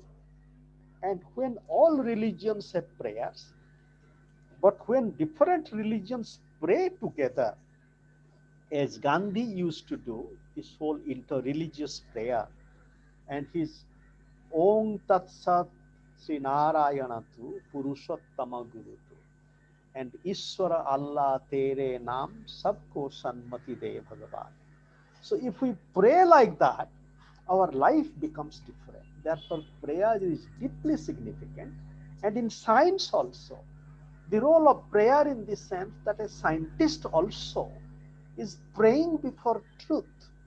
That you look at the goddess of wisdom, that I am praying so that I do not become a slave of temptation to tell falsehood. Okay, thank you, sir, for your wonderful explanation of the questions. Now over to you, sir. Dhirendra, sir. Okay, sir. Okay. Thank you very much, sir, Professor Ananta Giri Kumar sir. Thank you for your nice deliberation and nice interactions with the questions of the participants. Thank you. Thank you very much once again. Thank you. Now it's turn for our next speaker, Professor Saroj Hangaldaram from Thailand, and he will deliver on the topic Buddhist thought and the Anthropocene. So now I would like to request Professor Saroj sir to present. Yes. Over to Saroj sir. Can you hear me? Yes, sir. Yes. I have unmuted already. Okay. Yes. And I am sharing my screen. So, Okay, sir. You are co-host. You can share, sir. okay. So can you see the screen? Yes, yes, sir. The slide, Buddhism and the Anthropocene. So I'm glad to be invited to attend this conference. And I don't think I will spend too much time talking because I would like to have interactions and questions and discussion. The topic is Buddhism and the Anthropocene, which fits, I think, with the overall theme of this online conference, this webinar. The idea is that we are talking about transformations of nature, and it's the result of science, as we all know. And the question is, how could a religion such as Buddhism and other religions as well contribute, or how could religions give us insight or answers toward these very important transformations that are taking place. So I have presented this before in an earlier form. So this is a continuation of what I have been thinking. So let us move on. Here is my affiliation and email in case you might want to contact me. So I'm from Thailand, Chulalongkorn University, Department of Philosophy. Department of Philosophy. So I'm a philosopher by training. And I would like to talk a little bit about my background as a philosopher. The idea of Buddhism and the Anthropocene is that it necessitates us to think about the value and the role that thinking and conceptual thinking and ethical thinking play in how we could do anything to help change the world, so to speak. It seems very difficult to do because we are talking about changing the whole climate. By the way, the term the Anthropocene. Let me go back to this word in case somebody might not be very familiar with it. The term is taken from the science of geology, and it refers to a geological epoch or era. And as we all know, geological epochs are very, very long. We are talking about, for example, Jurassic era, where the dinosaurs lived, and it lasted like tens of millions of years. However, in the Anthropocene, we are talking about the changing of the whole planet, as a result of human activities. So we as a species of animals have become very important and very powerful agent in changing not only our cultural or political environment that has been around for as long as there is humanity, but right now we are changing the very physical structure and constitution of the planet Earth itself. And it is a very powerful concept to enable us to think how powerful we are in changing the whole planet in such a way that geologists have termed this era as the Anthropocene, a new geological era, which is very, very short. It started only like when there was human civilization, which is just a blink of an eye in terms of developments in geology. So we are talking about climate change, which threatens to change the face of our planet. And it is very generally, universally agreed that climate change is a result of human activities. So we humans are changing the earth. So that is the whole idea of the Anthropocene. And my question in the talk is how a religion such as Buddhism could contribute anything, could do anything toward this situation. Okay, so let us move on. And I'm not talking as a geologist, of course. I don't have the training. So I'm looking at the big picture and how everything is connected to one another. That is my job as a philosopher, and how Buddhism fits into that. Okay, there's a scholar.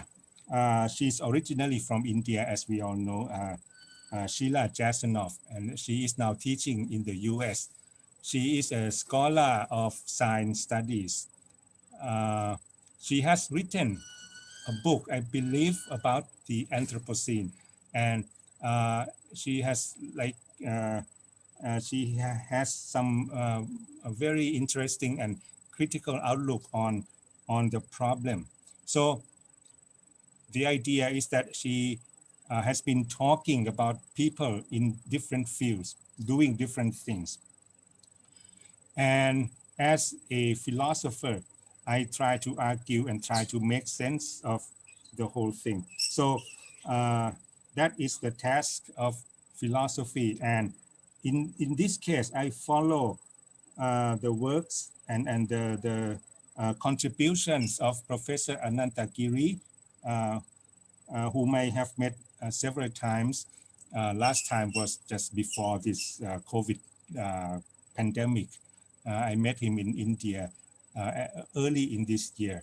And we share many things in common. One of which is that we try to look at how the world is being transformed and how the cultural traditions, philosophical traditions of various cultures could do anything, contribute anything to this ongoing problem. So I have talked about the Anthropocene in geological terms. However, sorry, there is another way to look at the Anthropocene, which is to look at it as a lived experience. As a lived experience. What does it mean? Instead of looking at the Anthropocene as, you know, something that lasts like centuries or something that affects, I'm sorry, the whole planet, as I have said.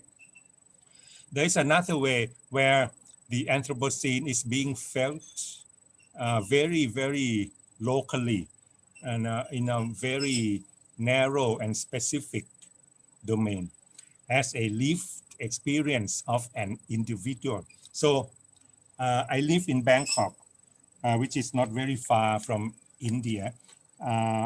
And whenever it rains very hard in my city, there is the problem of flooding. And the problem seems to have become more severe recently, despite the effort and many millions of baht, Thai currency, being invested in flood prevention infrastructure in the city. It does not seem to have any effect. I mean, when it rains a lot, the streets are flooded and it floods a lot. I mean, we are talking about half a car being flooded, or almost, you know, a motorcycle is almost like, you know, completely covered by water for a few hours before the water drains away. But if it rains again, then everything comes back. The cycle repeats itself. So this is a lived experience that every person in Bangkok is experiencing. That is a result, a direct result, an expression of the Anthropocene, of the way the planet itself is changing. So there are two ways to look at the problem of the changing of the planet. So the question becomes, what are the ethical or philosophical points in all of this? So that is what philosophy can do. But then there is another question: is this all that philosophy can do? Can philosophy do more than just, you know, think and reflect and talk and write? That is my concern at the moment, and I believe that Buddhism can come in at this point to present its contribution toward this ethical and philosophical reflection on the problem of the Anthropocene. So this has been my concern for quite some time now. Now, the answer to the question I raised earlier, what exactly do we value? We are talking about contributions toward the Anthropocene. So another question, which is part of the answer, we have to ask ourselves, what exactly do we value? What do we value the most? Buddhists would say that whatever that alleviates suffering, help us suffer less, right? That is the key in Buddhist teaching. The whole practice that the Buddha has taught his practitioners, his followers, a way toward eventual overcoming, being released from suffering. We can talk, you know, in Buddhist philosophy class, my students spend like many months or a whole semester talking about this. Many different ways in which a practitioner can attain some kind of various stages of like progress toward the eventual goal. So that lies in the content of the teaching of the Buddha. However, it's up to us. It's up to us to say what constitutes suffering, meaning we can adapt the teaching of Buddhism toward what we see to be a problem facing us. So this is a way that I think Buddhism can contribute to the problem raised in the title of this conference. We are talking about science and spirituality. Spirituality, of course, includes Buddhism. So more specifically, we are talking about Buddhism and science. And what should be the contribution of Buddhism? Well, the contribution is that Buddhism shows us a way toward, being released from suffering. And what makes for suffering? People in Bangkok have to suffer from flooding. That is suffering. People suffer a lot because, we have to wade through like knee depth water or deeper than that to go to work or return from work.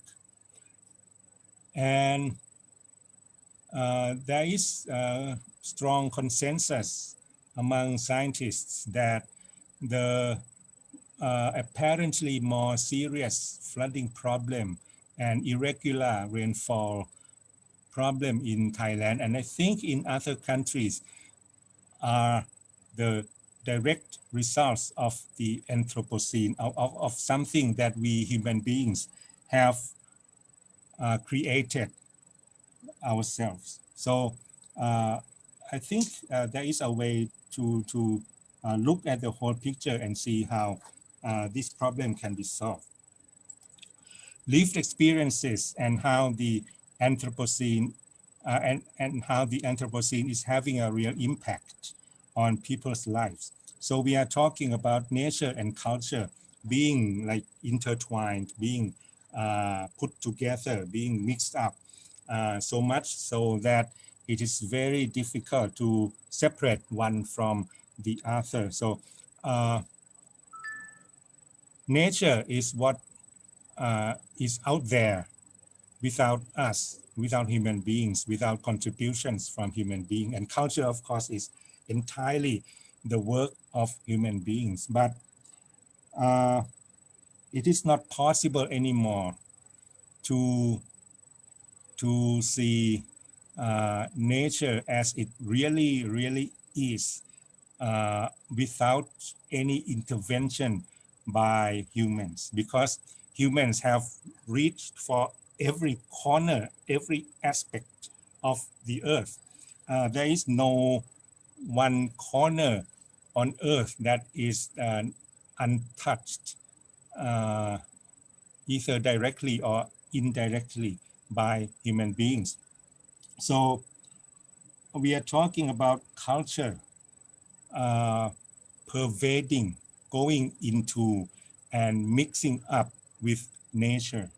So everywhere we find, even if we go into a forest, the forest is no longer like virgin where, no human beings have been there. This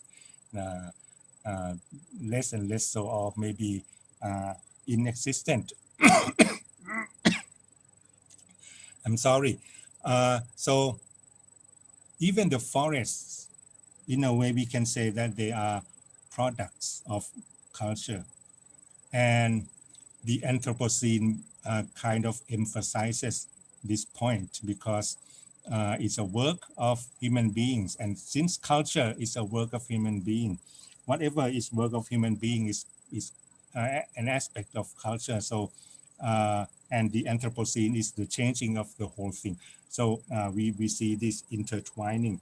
There is both good point and bad point in all this.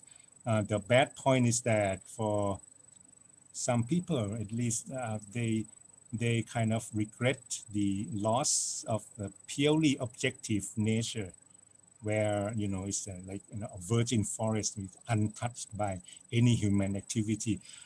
However, the good point is that since culture belongs to us, we can do something. We have done something rather bad, like causing climate change. But I believe, and deep down, I'm still an optimist. I think there is a way for us, as far as it is scientifically possible, of course, to reverse the cause, as far as it is possible. So this is what I have been thinking. Let us move on. So philosophers are fond of tackling normative questions. Should things be this way? Should they be different from the way they are? The idea is that they should. Should things be this way? Maybe not, because there is the problem about the flooding example is just one example. We can talk about many others. In the US, in California, there is a very serious problem of wildfire going, haywire and uncontrollable. In Australia, some months ago, also a problem of wildfire. And I'm sure in India, you have your own problems. In Bangladesh, I have seen the news, they have to contend with flooding problems every year, year in and year out. So things should not be this way.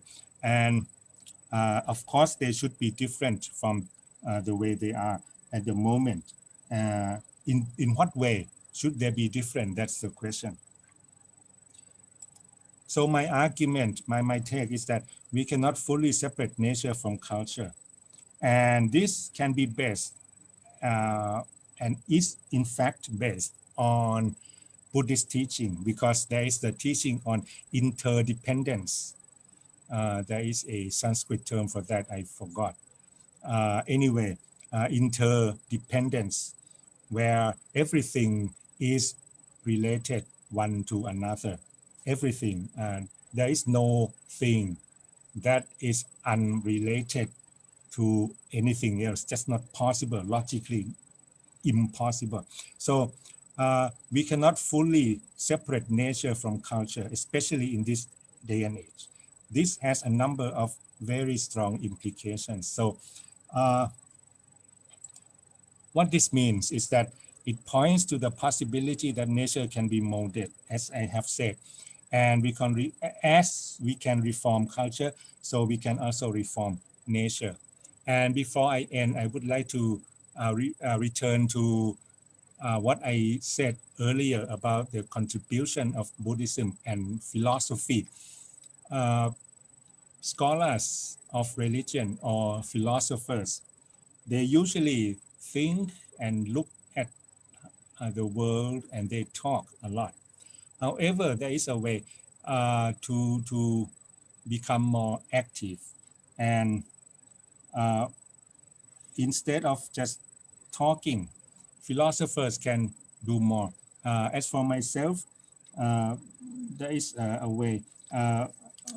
I practice the religion, meaning I do meditation. Perhaps you know what practitioners of Buddhism do. So I not only read about Buddhism or talk about the religion, I practice it, or you can say I live in the religion. So I pray when I have the time. I should pray more. I have not done that as often as I should. But anyway, so I try to be more compassionate and more giving. So there is a belief, which is part of the teaching on interdependence, that by changing yourself, by changing your inner constitution, you can change the world, because the world is nothing but a reflection of what you have inside. That's one thing. But the religion, Buddhism also talks about being compassionate, karuna in Sanskrit, being compassionate, where you not only, feel compassionate toward other beings, but you actually do something depending on circumstances and situation, but you actually do something. For example, people can help one another, like you don't use plastic bags because the bags pollute the environment a lot. That's one small example. So I think I end my talk here. Thank you very much. Thank you, sir. Thank you very much for your nice deliberation. Within your deliberation, you have pointed directly the idea of Buddhism or contributions of protection of nature, and which is very sensitive issue, the current issue, and this issue is a universal issue, and we have to protect our environment, and to protect our environment or to nature, you have gone to the extent of Buddhism, the contribution of Buddhism towards the protection of environment. And Buddhism also highlighted how the harmonious world can be constituted, and you have highlighted that point also. So anyway, thank you very much for your nice deliberation. Now there will be a 10-minute question answer round. Kindly help us, kindly cooperate us for that. So for that, I would like to request Mr. Tapan Kumar Panda sir. Okay, sir. Thank you, sir. Sir, one question that like your Buddhism or Buddhist thought and Anthropocene, same way Jainism thought and Anthropocene are correlated or not? So is Buddhism like similar to Jainism? Is that the question, right? Okay. I don't know much about Jainism, so I cannot answer much, but my belief, my very basic understanding of Jainism is that the two religions share very much in common from the beginning. What I know is that Mahavira, the founder, the great teacher of Jainism, he lived about the same time as the Buddha. So Mahavira may be a few years older, as I recall, than the Buddha himself, but there is no record that the two actually met each other. But anyway, the basic teachings are very similar. You practice, you strive for achieving the goal, which is the goal of human life. And I think the two religions even share the same birth. I'm not sure. But if you look at what Jainism has to say, I would speculate that what a Jain scholar would say about the Anthropocene might not be very different from, but I may be wrong, yeah, from what I have said in the talk. Okay, sir. Thank you. Another one question, sir, from Trilochan Behra, Dr. Trilochan, that how Buddhism contribute to humanism? For what? How Buddhism contributed to humanism? Humanism. Buddhism is a humanist religion from the beginning. By humanist religion and by humanism, I mean Buddhism takes human beings as the center. So this is my understanding of the term humanism. You take human beings as the center of everything. So the goal of the religion is for human beings to become free from suffering. So it's a situation where the phenomena where one is free from suffering is relates only to human beings. So in that sense, I take humanism, and if you take humanism in that sense, Buddhism is fully a humanist religion. Another aspect I recall now that Buddhism shares with Jainism is that both religions kind of do not talk much about the gods that are mentioned in the Vedas. So in Buddhism, there are talks about Indra and other gods, but they are only that, they are only gods, and they cannot help people much. People have to practice by themselves in order to achieve liberation. So I think this is one aspect that Buddhism shares with Jainism. Okay, thank you, sir. Sir, another one question: how nature can be reformed by reforming culture? Very good question and a difficult one. You have to realize that you cannot find, real nature anymore in this Anthropocenic age. What I mean is that you go outside, you go to a field, or you see trees, you see whatever is there outside. Everything has been kind of affected by the works of human beings already.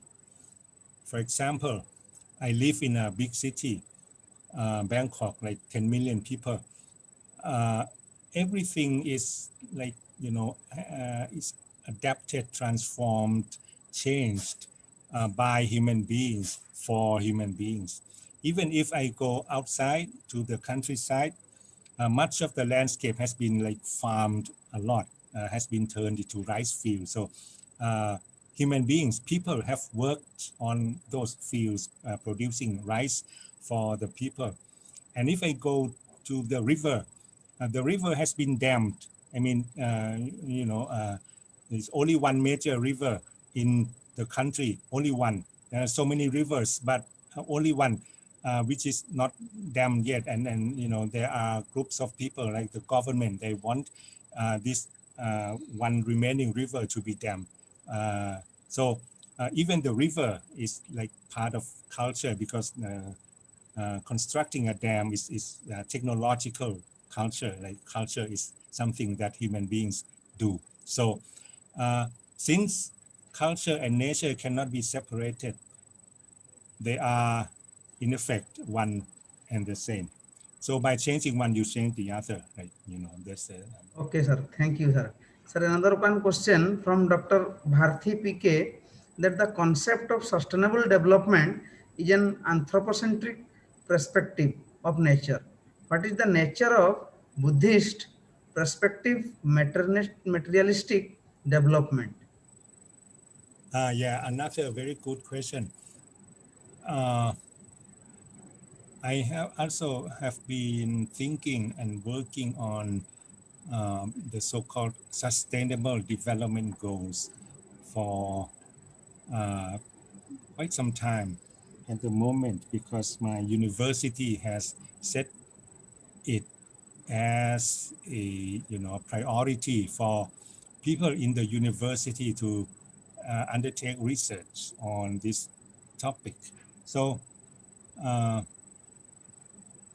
what I myself, who is teaching philosophy and Buddhism, can see as my contribution toward this directive by my university is that instead of doing research as the scientists are doing, like, they are doing work on environmental science and so on, looking at how dirty the air is and how to make it cleaner and so on.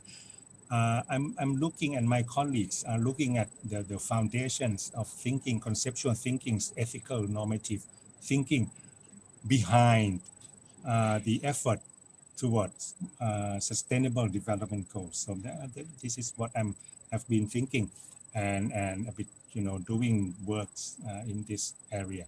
So there is a way for Buddhism and other religions, Hinduism, Christianity, Islam, whatever, to contribute to sustainable development goals. And which is, we are scholars in philosophy and religion, I think, in this conference, in this webinar. So I think we can join hands and Okay, sir. Thank set you. up these goals. Yeah. Okay, sir. Thank you, sir. These are the questions from the participants. So I think participants must understood that answer given by our resource person. So now, Thank you, sir. Now over to Dhirendra, sir. Thank you, sir. You're welcome. One question from my side, sir. Hello, sir. Sir, Yes, one yes. question from my side. I'm still Sir, here. sir, Buddhism restricts to non-violence. That means non-violence to even with small creatures, even environment, that is tree, what you are telling. But for sustenance of human society, human being, then how can we observe it? Can't it be utopia?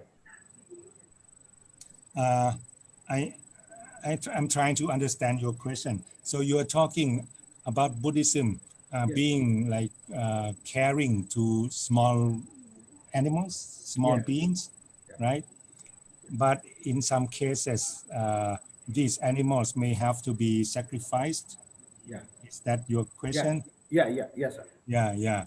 It's a difficult one because in this case, we have to talk about the concept of karma, action, and fruits of action. Karma, that's an Indian term, right?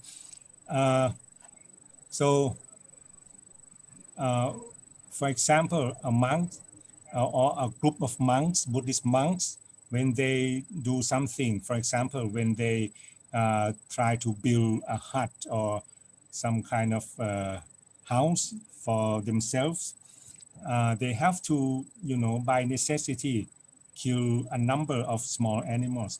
But we can look at the greater benefits which result from building those huts and preparing grounds for teaching, for receiving people who will come to listen to the teaching by the monks. So there is a saying that those animals, the monks can dedicate the merit. That's another Buddhist practice. The monks can dedicate the merit that is gained through this activity of teaching to those animals which have been killed in order to prepare the ground. So there is a trade-off, and those smaller animals can receive the merits that is gained by their sacrifice. That's a way to answer that. Yeah. Okay, sir. Thank you very much for your nice Welcome. deliberations and lucid one also. Thank you. Yeah. Now it's the time to invite our next speaker, Professor Stephen Law, and his topic of presentation will be Science, Religion, and Philosophy. What can we know and how? Professor Stephen Law is a English professor. Professor Law holds BPhil and DPhil degrees in philosophy from the University of Oxford, where he was also a junior research fellow while at the Queen's College, Oxford, studying for his doctorate. He was both a reader and a head of the department of Hethrop College, University of Philosophy, University of London, from where he recently retired. Stephen Law has written many popular philosophy books, including the Philosophy Files, the Philosophy Gym, the Introduction to Humanism, etc., etc. So let's welcome to Professor Stephen Law. Over to Professor Stephen Law. Thank you very much. Yes, sir. Very nice to be part of this event. Thank you for your kind introduction. Yes. So I'm going to talk for about 30 minutes and I have a PowerPoint which I'm going to display now. So let me know if this works.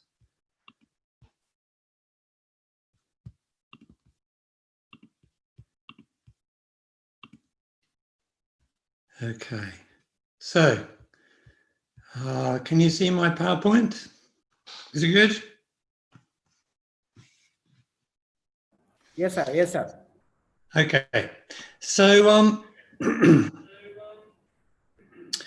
I'm going to talk to you about philosophy and science and their limits. I don't know what's going on there. I'm going to see if I can.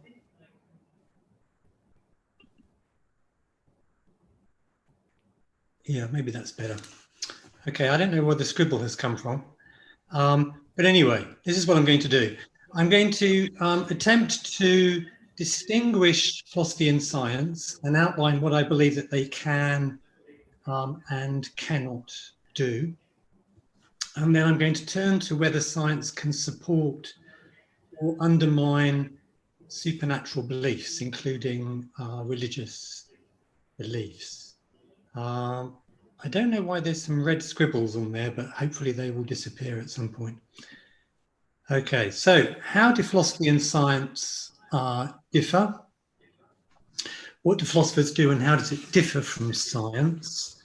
Well, I take science to be an activity grounded in the scientific method, which is a method which has been developed over the last 400 years or so, and that involves various techniques for finding out how things are in the world. They involve experiment and double-blind experiment and other mechanisms for discovering how things stand. In science, empirical science is rooted in observation of the world around us, and scientists like to test their theories as much as they can by appeal to observation. So that's what I mean by science. It's a comparatively recent invention, only about 400 years old. You are very lucky to have been born into the age of science. We used to think that diseases were caused by witches and demons, certainly here in Britain, and we used to believe that the sun went round the earth.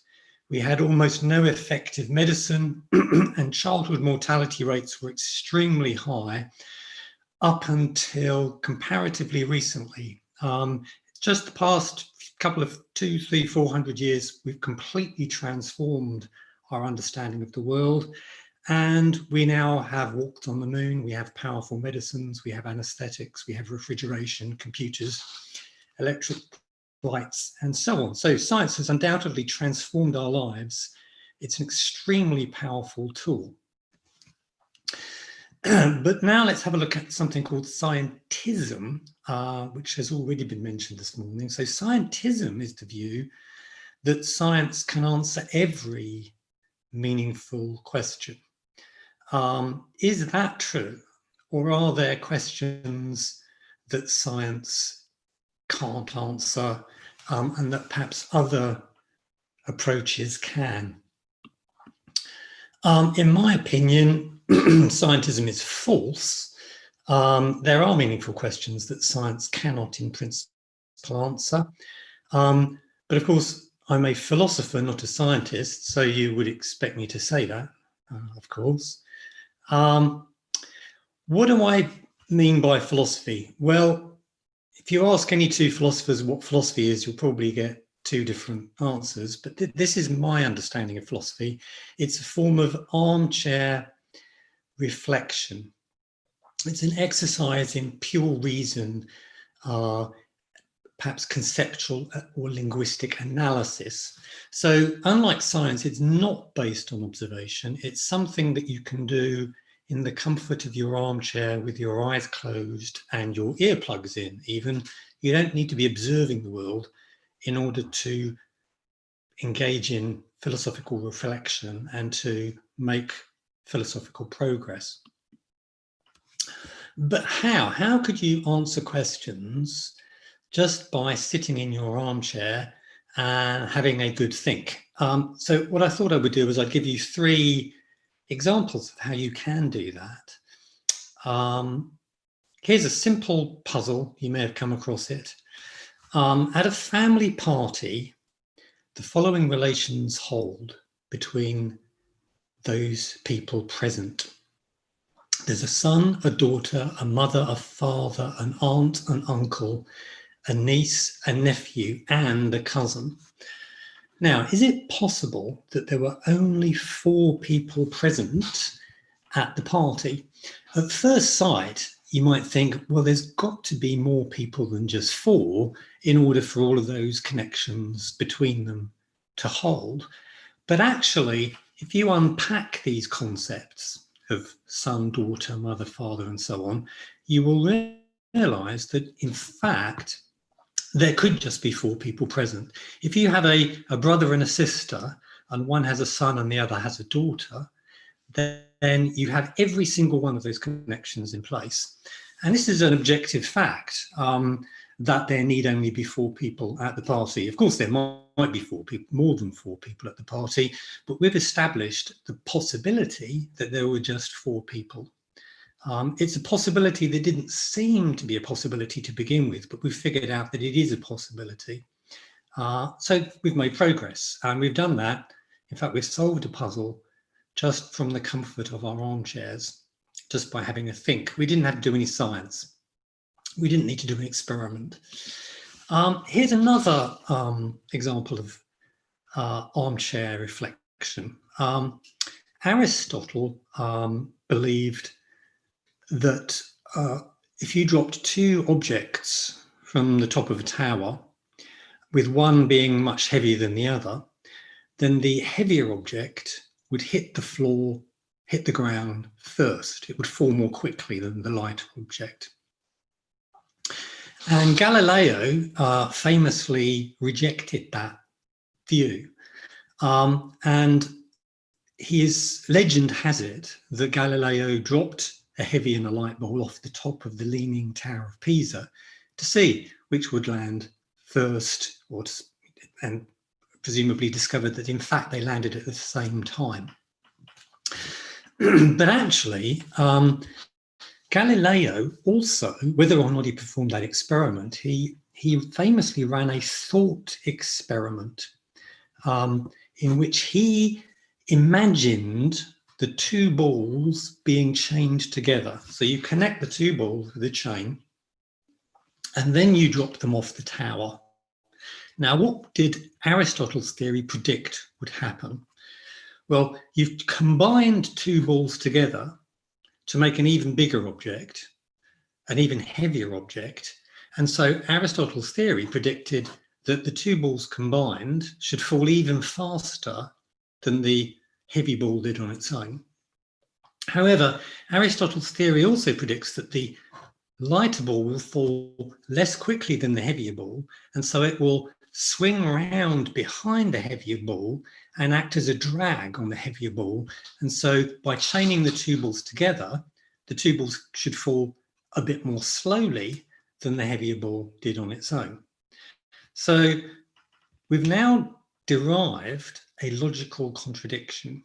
Aristotle's theory about how objects will fall generates the conclusion that they will fall faster when combined, but it also generates the conclusion that they will fall more slowly when combined. And so, as logical contradictions cannot be true, it follows that Aristotle's theory cannot be true. This is an actual thought experiment that Galileo did to show that Aristotle's theory cannot be correct. And you can do this experiment in your armchair. You don't actually have to drop any balls. You don't have to engage in any observation. So again, a nice example of how armchair reflection can allow you to answer a question or solve a puzzle. Here's a third puzzle. I think it's the Republic, Plato asks this question: why do mirrors reverse left and right, but not top bottom? If you look into a mirror, you will see that your right hand appears where your left hand would be, and vice versa, but your top and bottom remain unchanged. Now, why do mirrors do that?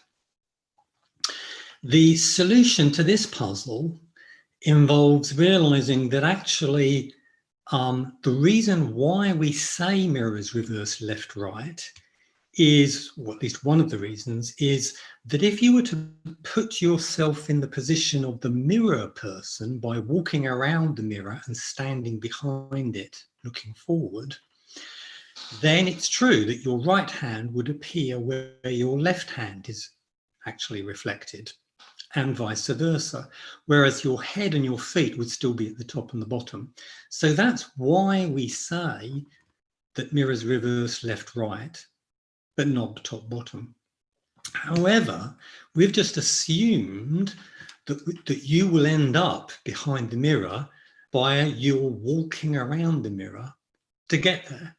But what if you could fly through the air? What if you could fly upwards and then rotate about a horizontal axis and land on your head behind the mirror? If that's how you get behind the mirror, top and bottom are reversed, but not left and right. So why do we say that mirrors reverse left, right, and not top, bottom?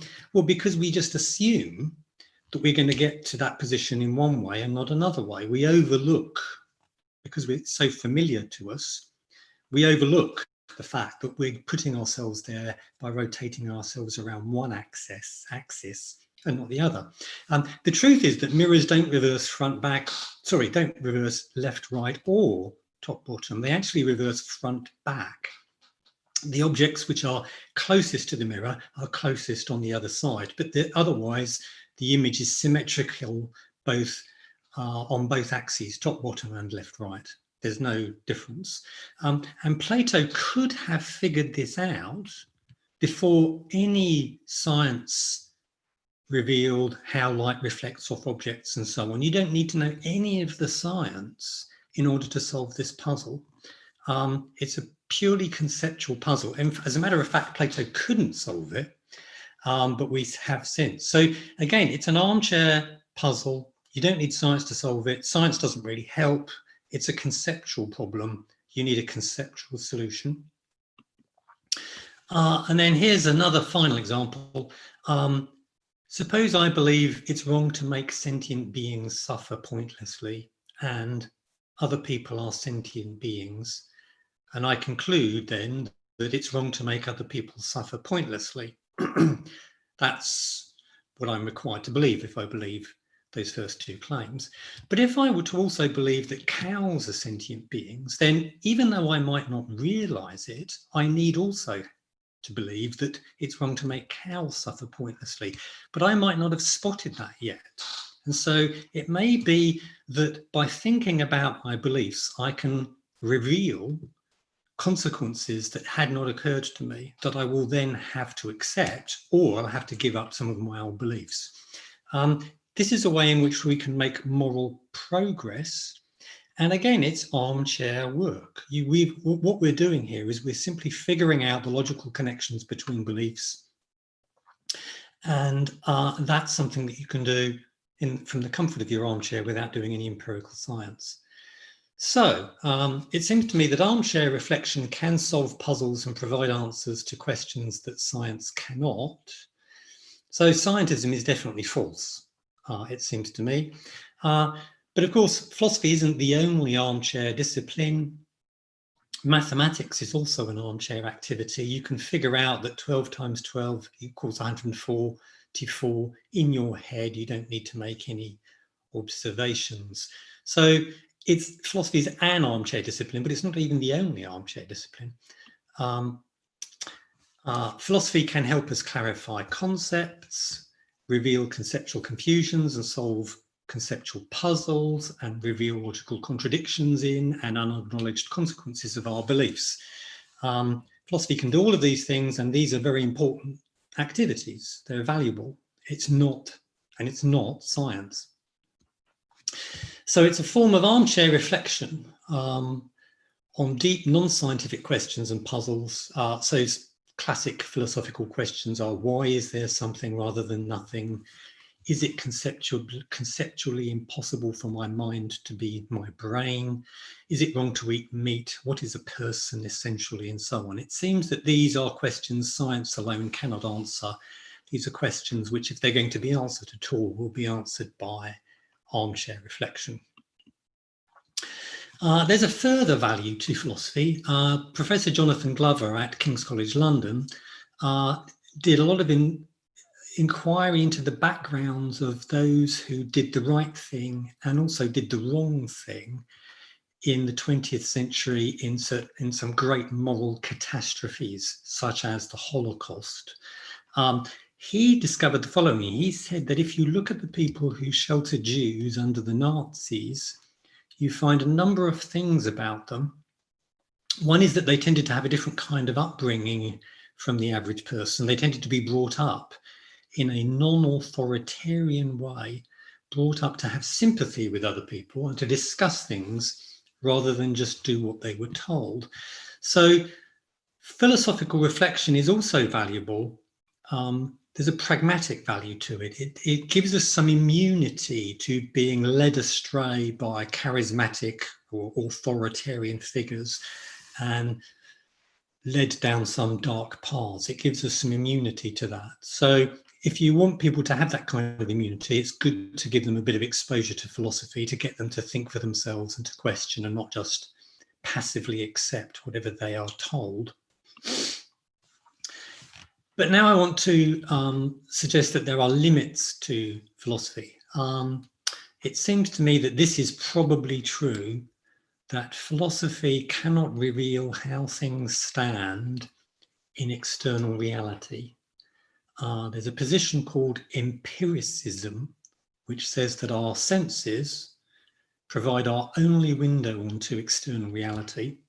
And so if that's true, the only way to find out how things stand out there in external reality is to observe external reality.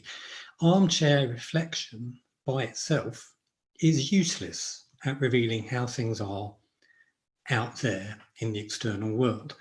So often when people reject philosophy, it's because they're empiricists and they rightly, I think, recognize that philosophy can't tell us anything about reality. But that's not to say that philosophy isn't very valuable. I think it is, and I've explained actually why it has great value. If we go back to the case of Galileo and the two balls dropped off the top of a tower, notice that what we did there is we showed that Aristotle's theory couldn't be true because it involved a logical, or it generated a logical contradiction. That's what you can do from the comfort of your armchair. But the truth is, you don't know what the two balls will, you know what they won't do. They can't obey Aristotle's laws because that involves a contradiction. But you don't know what the balls will do unless you actually do the experiment, climb the tower, drop the balls off the top. If you want to know how reality is, you have to look at it, or at least observe it. Philosophy can at best show how reality can't be, because the description involves some kind of contradiction. So that's my summary so far. Science and philosophy are valuable complementary activities, but both have their limits. It seems to me that scientism is false. There are some questions that only philosophical armchair reflection can answer, but it seems to me that if empiricism is true, and I think it probably is, then you cannot discover how external reality is without observing it. Philosophy cannot deliver that sort of knowledge. So that's the first part of my talk, just setting out what I think philosophy and science are and making clear the differences. What I want to do very briefly to finish off is to look at the question of whether the supernatural is off limits to science. Are angels and demons and spirits and gods beings that science cannot investigate or support belief in such things or refute such beliefs. Are beliefs about these things, including religious beliefs, always immune to scientific refutation? You find that people often suppose that science can't touch the supernatural. It's often assumed that there's a curtain, if you like, or a veil that divides the natural from the supernatural. In my country, there's a woman called Psychic Sally who claims to be able to talk to your dead relatives. So she thinks that when you die, you pass over to a supernatural realm. You don't disappear, you merely pass over, pass beyond the veil. And she claims that she can somehow communicate with them. But of course, science cannot. Science can't test whether or not the beings are there. But Psychic Sally has the ability to detect how things stand behind the veil. I don't think that it's true that science cannot investigate the supernatural. Certainly, science can investigate the unobservable. Subatomic particles are unobservable. Here is a bubble chamber image, which was used to reveal the existence of subatomic particles such as electrons. We can't ever observe an electron in principle, but if there are electrons, there are certain things we should expect to observe. And if there aren't, there are other things we should expect to observe or that we shouldn't expect to observe. And so despite the fact that the electrons themselves are unobservable, we can run experiments and tests, and we can establish beyond reasonable doubt that various unobservable things either are there or aren't there. And if that's true of unobservables like electrons, then it can be true of the supernatural. The distant past of this planet is also necessarily unobservable by us, at least until we invent time machines.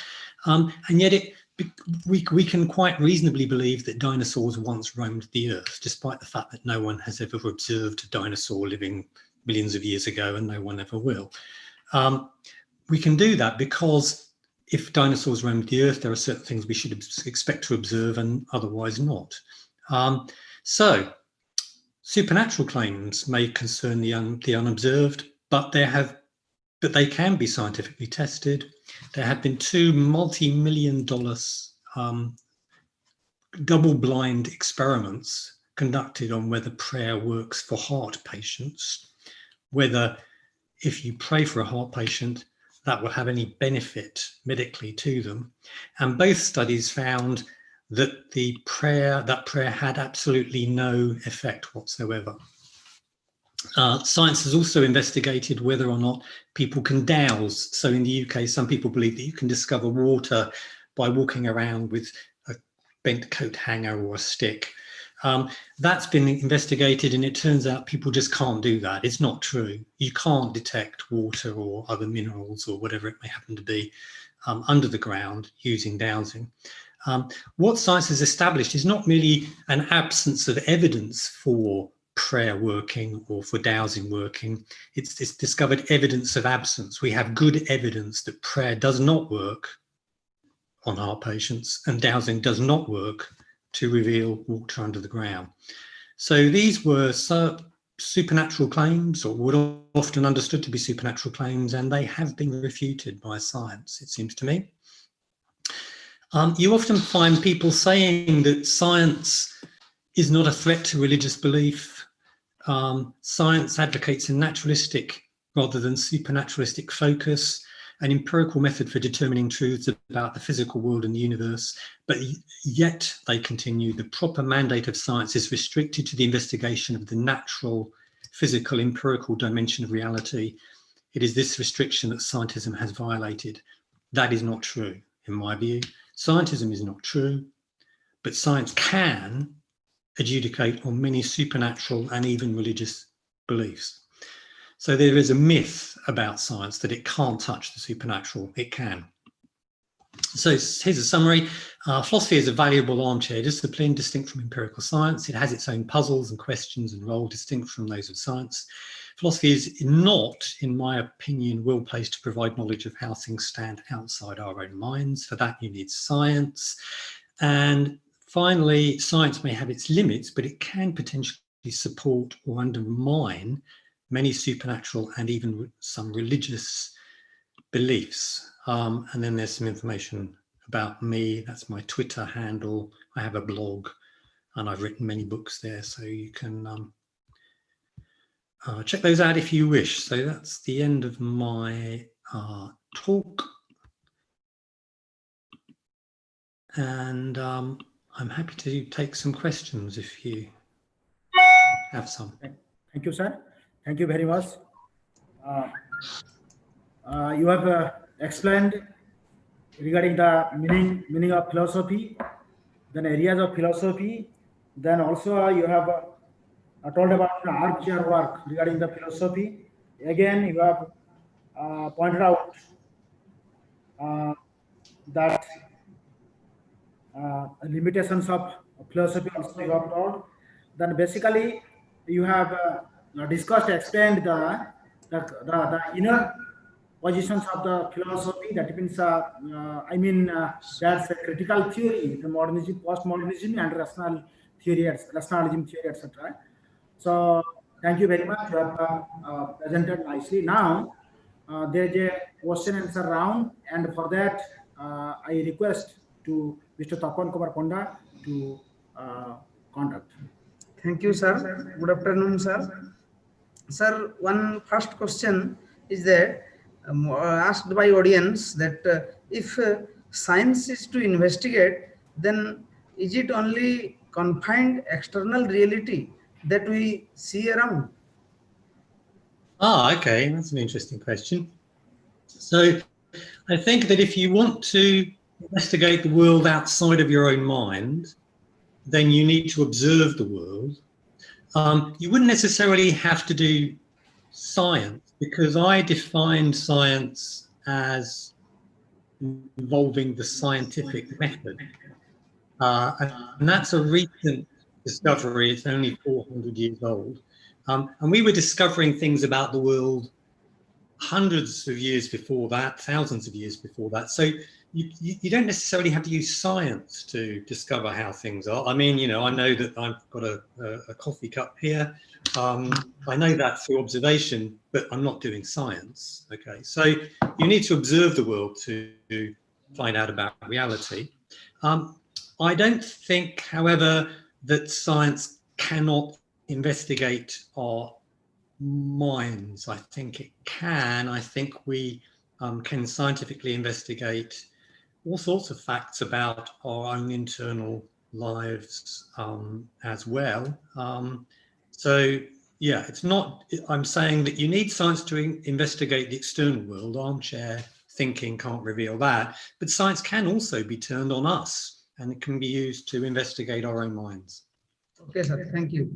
And another one question from Dr. Murlidhar Sethi, sir. Is there any limitations of philosophical thinking?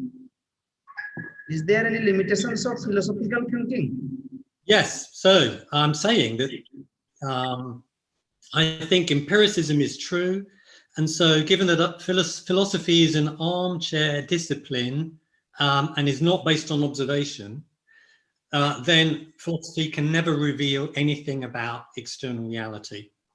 It can reveal how things are not, because it can reveal that there's a logical contradiction in a claim. So for example, if somebody claims that there's a four-sided triangle in Brazil, in the rainforest, I will not go to check whether it's there. I know it's not there. I can know that just by thinking about it from the comfort of my armchair. So I know how things are not, but as to what is in the rainforest of Brazil, well, I'll have to go and find out. I need to observe. So if you want to know how reality is, you need to engage in observation and perhaps also apply the scientific method. Okay, sir. Thank you. Another one question, sir. How do you relate human emotions and philosophy as emotions concerned with internal world, but impacted by external happening? Okay. Well, so emotions are part of our inner landscape. I don't think that philosophy, though, is really about discovering how you feel about things. I'm not saying that there isn't a value to that, reflecting on how you feel about things. If you were doing therapy, you might be asked to reflect on how you feel about things, but I don't think that's philosophy. I think that philosophy is about trying to discover the answers to, or the solutions to, conceptual problems and conceptual puzzles. And I would consider exploring my emotions to be something other than philosophy. Okay, sir. Thank you. Sir, another one question, that science does not believe on God, but philosophy can believe on God.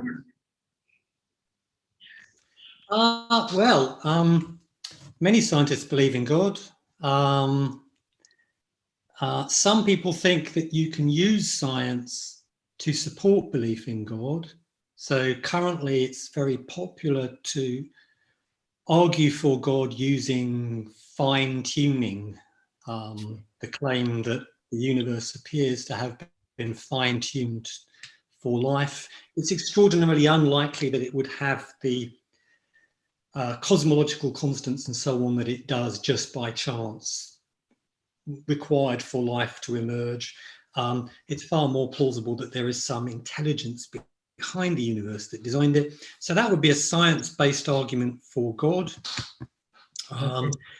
So I think science can potentially argue for God, but science and observation can also threaten belief in God. So if somebody believed in a God that was all powerful and all evil, just the one God, nobody believes in a God like that, because if you look around you, there's too much nice stuff. You know, there's coffee and ice cream and rainbows and laughter and love, and too much good for this to be the creation of a supremely powerful and evil creator. So you can have empirical evidence against an evil God, Okay, and you could have empirical evidence against a good God also.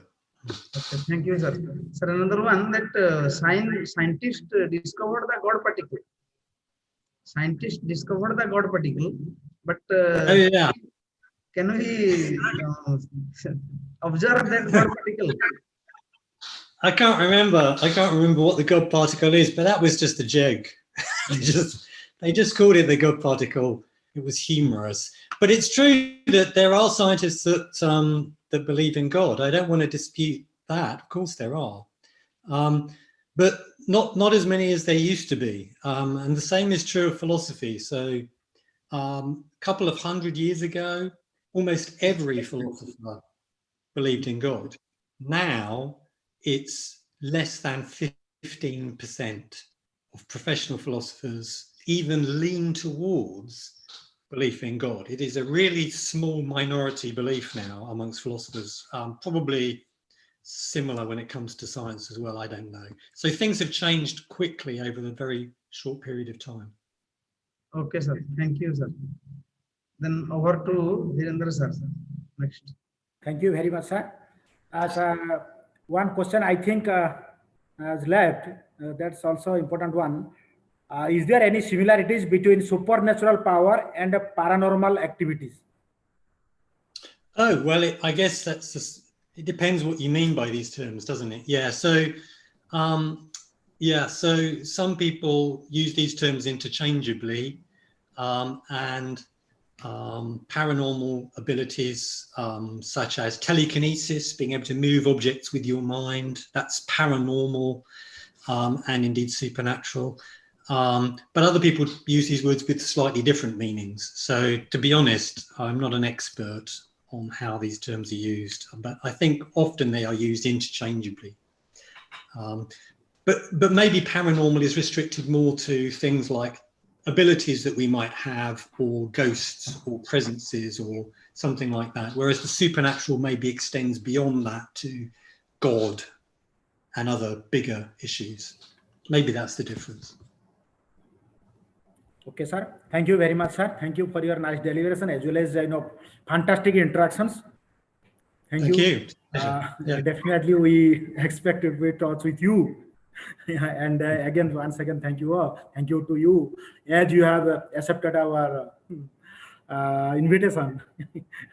My pleasure. It's been very interesting. Thank you. Okay. So now, turn is our next speaker, Professor J. Edward Hackett. And his topic of presentation will be William James and the affective ground of religious life. So, Professor J. Edward Hackett is a faculty of English and Philosophy Department, Southern University and AM College, Baton Rouge, Louisiana, United States. He has done his PhD from Southern Illinois University, Carbondale, IL, on the topic Scalars Phenomenological Ontology, Implications and Reflections for Ethical Theory. His areas of specialization is phenomenology, pragmatism, and ethics. His areas of competence are continental philosophy, philosophies of race in pragmatism, and phenomenology, philosophy of religion and metaethics, applied ethics, history of philosophy, process metaphysics in American thought. He has many books, edited books, research articles to his credit. He has served in several institutions in different time, like Savannah State University, University of West Georgia, University System of Georgia, the Notre Dame College, visiting assistant professor of philosophy, University of Akron, John Carroll University, Kent State University, Southern Illinois University, Simon Fraser University, and presently working in Southern University. Thank you, sir, for joining us. Now, over to Professor J. Edward Hackett. Thank you very much for having me. It's in Louisiana time, it's 5:17 in the morning. And through wonderful technologies, we are brought together to understand each other and to bring dialogue. And hopefully, I will radiate the potential of American intelligence from what the geriatric presidential debate brought to you as an example of my country, which brings shame for all intelligent beings.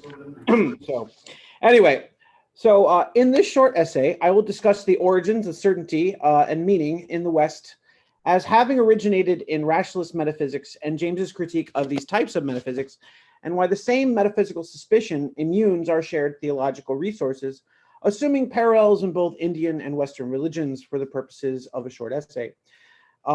Moreover, this is why James's will to believe argument matters. It depicts a picture of human life contrary to the deliverance of traditional philosophy that promises certain and rational answers.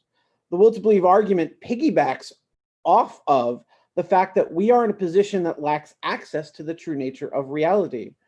For this reason, then, we must pay attention to the consequences of holding certain practices and commitments and habits.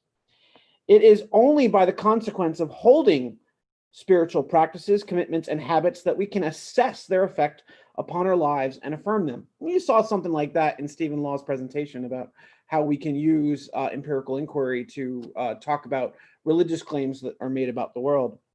Thus, if a spiritual practice generates positive consequences to affirm the uncertainty of our very existential position, then such practices would never be in denial of the certainty many felt they had prior to maybe the COVID-19 pandemic. Many people are fooled into thinking that the lack of routine undermined by lockdowns and quarantine is what generates uncertainty.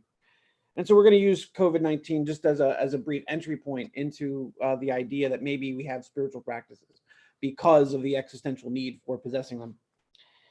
So in pre-COVID-19 times, we took for granted the presence of routine as those patterns and habits of daily living required their continuation. With their absence, it seems that life is uncertain now. Instead, I argue along with James that human life never possessed this certainty at all that people took as routine and regular. Existential risk is everywhere in human life. Many hearing this or reading this essay will note that I am not directing my comments in any particular spiritual path. Instead, my Jamesian commitments are about the experience of religion. And for James, James affirmed the widest possible conception of religion to remain neutral to the power such traditions have. In the varieties of religious experience, James writes, quote, religion, whatever it is man's total reaction upon life, end quote. To get at these total reactions is not to regard these reactions as causal.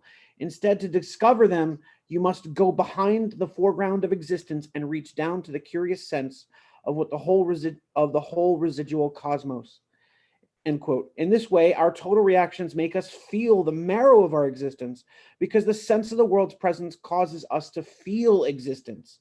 And these religious feeling acts come to form our most completest answer to the following question: what is the character of the universe in which we dwell?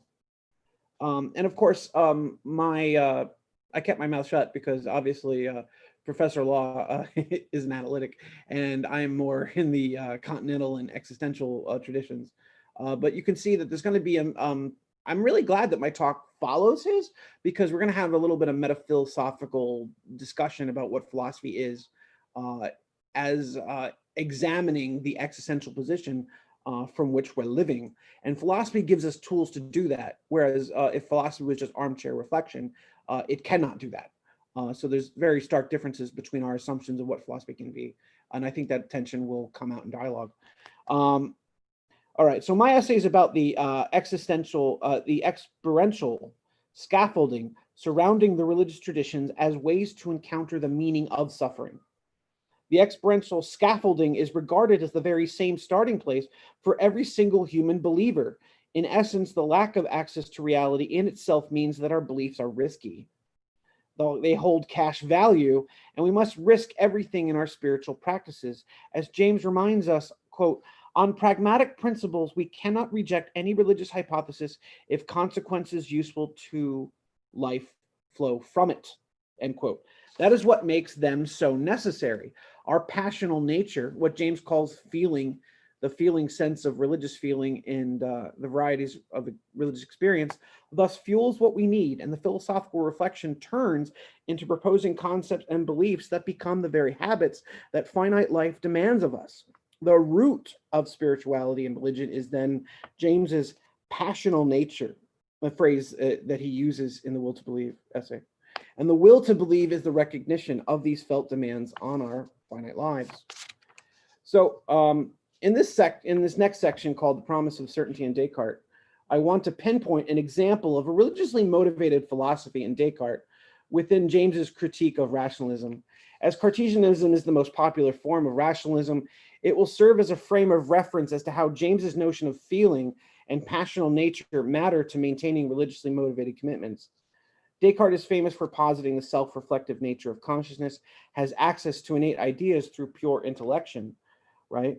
For Descartes, when pure intellection understands an idea, quote, in a sense turns toward itself and looks at one of the ideas that are in it, end quote. In pure intellection, there are three metaphysical certainties offered in the Meditations on First Philosophy. First, there's the cogito. Next, there exists the certainty of mathematical objects. And finally, there exists God necessarily. For James, however, Descartes is a candidate for rationalism. And it is this rationalism that inaugurates his famous pragmatism essay. Or in that lecture, he writes, quote, the history of philosophy is to a great extent that of a certain clash of human temperaments. In other words, philosophical systems are indicative of the temperaments that give rise to them, not the privileged access to that level of reality that would make it true. What might be the consequences of electing to see someone like Descartes' insights as due to temperament alone? James describes the rationalist, quote, as a devotee to abstract and eternal principles, end quote. Aptly described as tender-minded, as opposed to the empiricists described as tough-minded, rationalists tend to be optimistic thinkers, more associated with inner feeling, see things as unified by emphasizing types of monism. They may be idealists like Hegel. On a whole, quote, rationalism starts from wholes and universals and makes much of the unity of things, end quote. As Descartes starts with the indubitable ground of a new foundation and God unites the two substances together and maintains immanently the orders of the universe, the dualist picture fits starting with the universal and attempting to deduce the whole picture of reality, even if not technically monistic. More to the point, the rationalist, being more religious as opposed to the empiricist, affirms intellectualism. Reality is not brute sensation and matter only. Instead, as rationalists and eternal principles that must be true, James sees these as an escape. By being so dogmatic, the rationalist does and loses contact with concrete parts of life. Rationalism offers no explanation of our concrete universe. It is another thing altogether, a substitute for it, a remedy, a way of escape. So James's pragmatism is a compromise against such dogmatism on the one hand that would prejudge the concrete world such that it could never be experienced, and a dogmatism that sees experience reduced to the simplest account of sensations. Someone like Hume, maybe. This is not to say that we should enter a world where no abstraction helps guide our lives.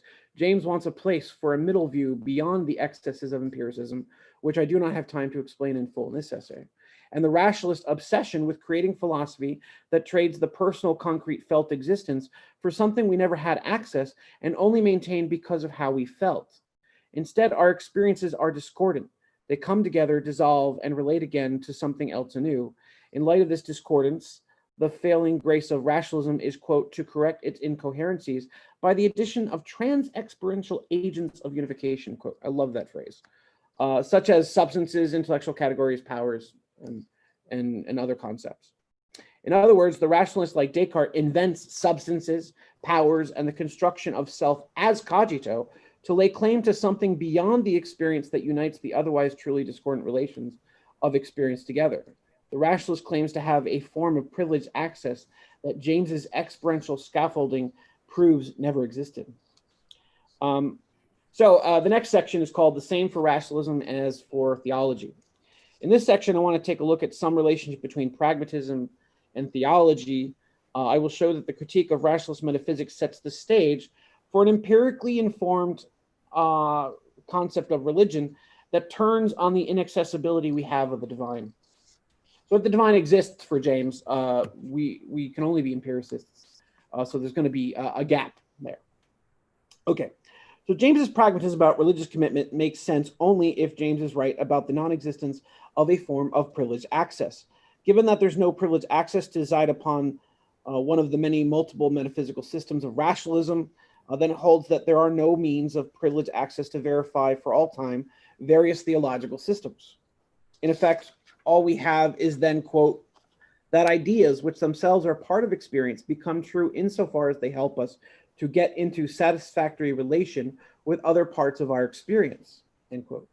Our ideas connect us to other parts of our experience and how those contents also coordinate with other people's experiences, right?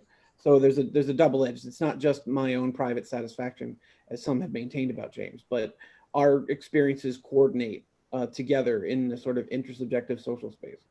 So reading James as a subjectivist is just an erroneous reading. Okay, so regarding truth, many think that this conception of truth is a device for allowing all manner of whatever one wants to believe to court. And that's never been the case, since there are two types of true ideas in James. There are the cases where some fact is recorded as being the case to which our practices must conform and revolve around until they are changed and revised by better information. So James's example 2 pages later from that quote I just read you is the fact that radium emitting radiation seemed to violate the law of conservation of mass energy. And so the ideas of scientific theory require rearrangement. These types of truth are recorded and set the stage for our sciences to the point of determining possibility when interacting with material features of the world. And second, in those cases of faith and value to which our desires find satisfactory relation with other parts, James has said prior to pragmatism, quote, the desire for a certain kind of truth brings about the special truth existence. For James, values and matters of faith constitute elements in the social world by the choice for humans to risk accepting and constituting the world. While not exactly a religious example, James uses the example of how collective choice and risk determines the possibility of a train being robbed.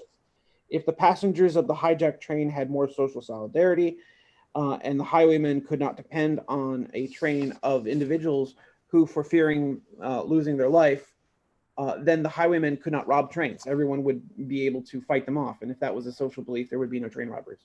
So the decision to create some possibilities and believe in them results in the highwaymen having an easier time of it. For James, then, the question of having moral beliefs at all or not having them is decided by our will. Thus, the same is true of religious faith. Religion involves a faith in an unseen order.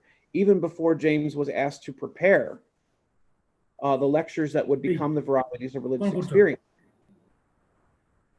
where he defined religion with the same phrase of an unseen order, he outlined the same commitment to this unseen order in Is Life Worth Living, an essay he wrote in 1895.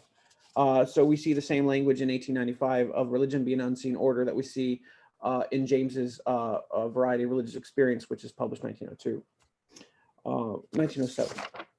Anyway, so here's the passage.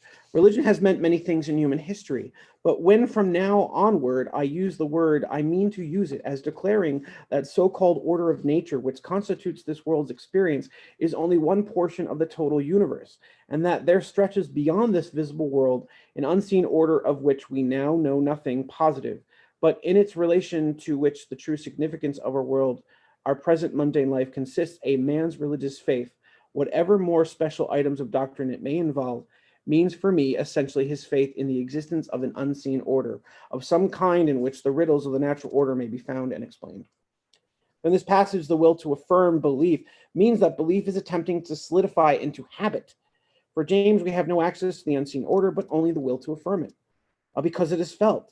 Science can only know one portion of the total universe in nature.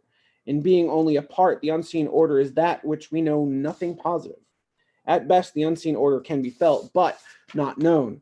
Faith makes sense of the gap between the order of nature and the unseen order. What fills the gap is the desire for truth, that the gap not persist. Spiritual practices and religion fill that gap. The gap persists even for theology, as it does for the same critiques of rationalist metaphysics found in Pragmatism, the essay. So it makes little sense to invent some new fashionable trick of reason to arrive at a necessity of what one chooses on feeling should be proven with reason. Consider the status of theological ideas come only after the famous passage affirming the truths are instrumental and experience is malleable to human need. James writes, quote, if theological ideas prove to have value for concrete life, they will be true. For pragmatism in the sense of being good for so much, for how much more they are true will depend entirely on their relations to other truths that also have to be acknowledged. End quote. So in this passage, James ties the risk of life to every other concrete part of experience. Most readings of theology outside James insist on privileged access to revealed truth, such as biblical claims of revelation, right? Or maybe some sort of meditative state or powers existing in other forms of religion, right? Each part decided of a felt relation risks us equally into an uncertain future. In this way, there is an ethical limit that forbids an absolute subjectivism of prevailing as to what possibility religion and ethics commingling together can take, since there is deep relational interbeing we possess in experiencing the world alongside others. The weight of our sociality becomes the field of these risks. And so that's that section. And now I go into my third and final section. All right. This section is entitled How the Metaphysical Critique Sets Up the Will to Believe Argument. As early as the mid-1890s, James had been developing his radical empiricism that would become his metaphysics of pure experience. The fact is that experience may only admit into the circle that which we can be experienced. As a methodological principle, radical empiricism helped to explain early occurrences of the unseen order in his collection, The Will to Believe, and other popular essays, and the gap of the natural world to which James felt early on in such essays as Reflection and Action and Theism, that the idea of God is generated by a teleological mind. As a teleological mechanism, the mind, quote, functions exclusively for the sake of ends that do not exist at all in the world of impressions we receive by way of our senses, but are set by our emotional and practical subjectivity altogether. Thus, it is our felt need, our effective ground, that our mind generates the idea of God, and even in deeper sense, the felt demand and need of life to coordinate the nature of reality with the unseen order is the impetus of the will to risk life with religious belief, what he calls a genuine option. The teleological mind becomes that which sets ends for the purpose of the world we know but do not inhabit with our senses. even though we inhabit with our senses. It's meant sort of like in an existential kind of way. The want for theoretical certainty in Descartes or Leibniz to posit ideas that transcend the fact of this gap. This gap reflects the uncertainty of how experience is situated. All I can do is risk belief. Deep down, I cannot know beyond the gap what I will to believe in either metaphysics or theology. Right? For this reason, we can understand why many scholars extricating the argument from his will to believe do not pay attention to James's echoing the rationalist critique as his entire interrogation of Western metaphysics in that very essay. Right? Most people wrongly read the will to believe as a work of epistemology, rather than coming off of this anti-metaphysical stance. So James's anti-metaphysical stance turns on the gap and the fact that the history of Western metaphysics has never agreed upon a concrete test to verify metaphysical claims. And with so many examples of metaphysical theses over 2,400 years of Western thought, all metaphysics becomes powerless in the same way that theology cannot also help itself to the same ineffectual metaphysical methods, right? So no concrete test of what is really true has ever been agreed upon, says James. And here's a long passage. Some make the criterion external to the moment of perception, putting it either in revelation or the consensus gentium, right? The instincts of the heart or the systematized experience of race. Others make the perceptive moment its own test. Descartes, for instance, with his clear and distinct ideas, guaranteed the veracity of God. Reid with his common sense, and Kant with his forms of synthetic judgment a priori. The inconceivability of the opposite, the capacity to verify by sense, the possession of complete organic unity of self-relation. All right. So in this passage, we might even add our own day and age with logical positivism's avoidance of metaphysics being itself a form of metaphysics, right? Husserl's phenomenological method that guarantees the world of meaning at the expense of its materiality, under one reading. Marion's enshrining of the phenomenological method to act identical to religious revelation, newly developed Thomistic systems at the turn of the 20th century, and any work in rationalistic metaphysics that persists in analytic theology even to this day. In these various systems, if I may venture to call them philosophical systems, there is no access to the reality they claim to prove. They were held because the felt need of our mind generates the purposes to which then speculates and wills the generativity of meaning in the intersubjectively saturated social world to which all action must take place, right? This Jamesian avoidance of metaphysics is not only about methods in the will to believe. If methods are incapable of accessing reality beyond experience and metaphysics and theological study that borrows from these same methods in philosophy, then we ought to avoid the pretense of certainty in any philosophical system making. All right, and here's that long passage that everyone ignores in The Will to Believe. One of my favorite passages, James writes.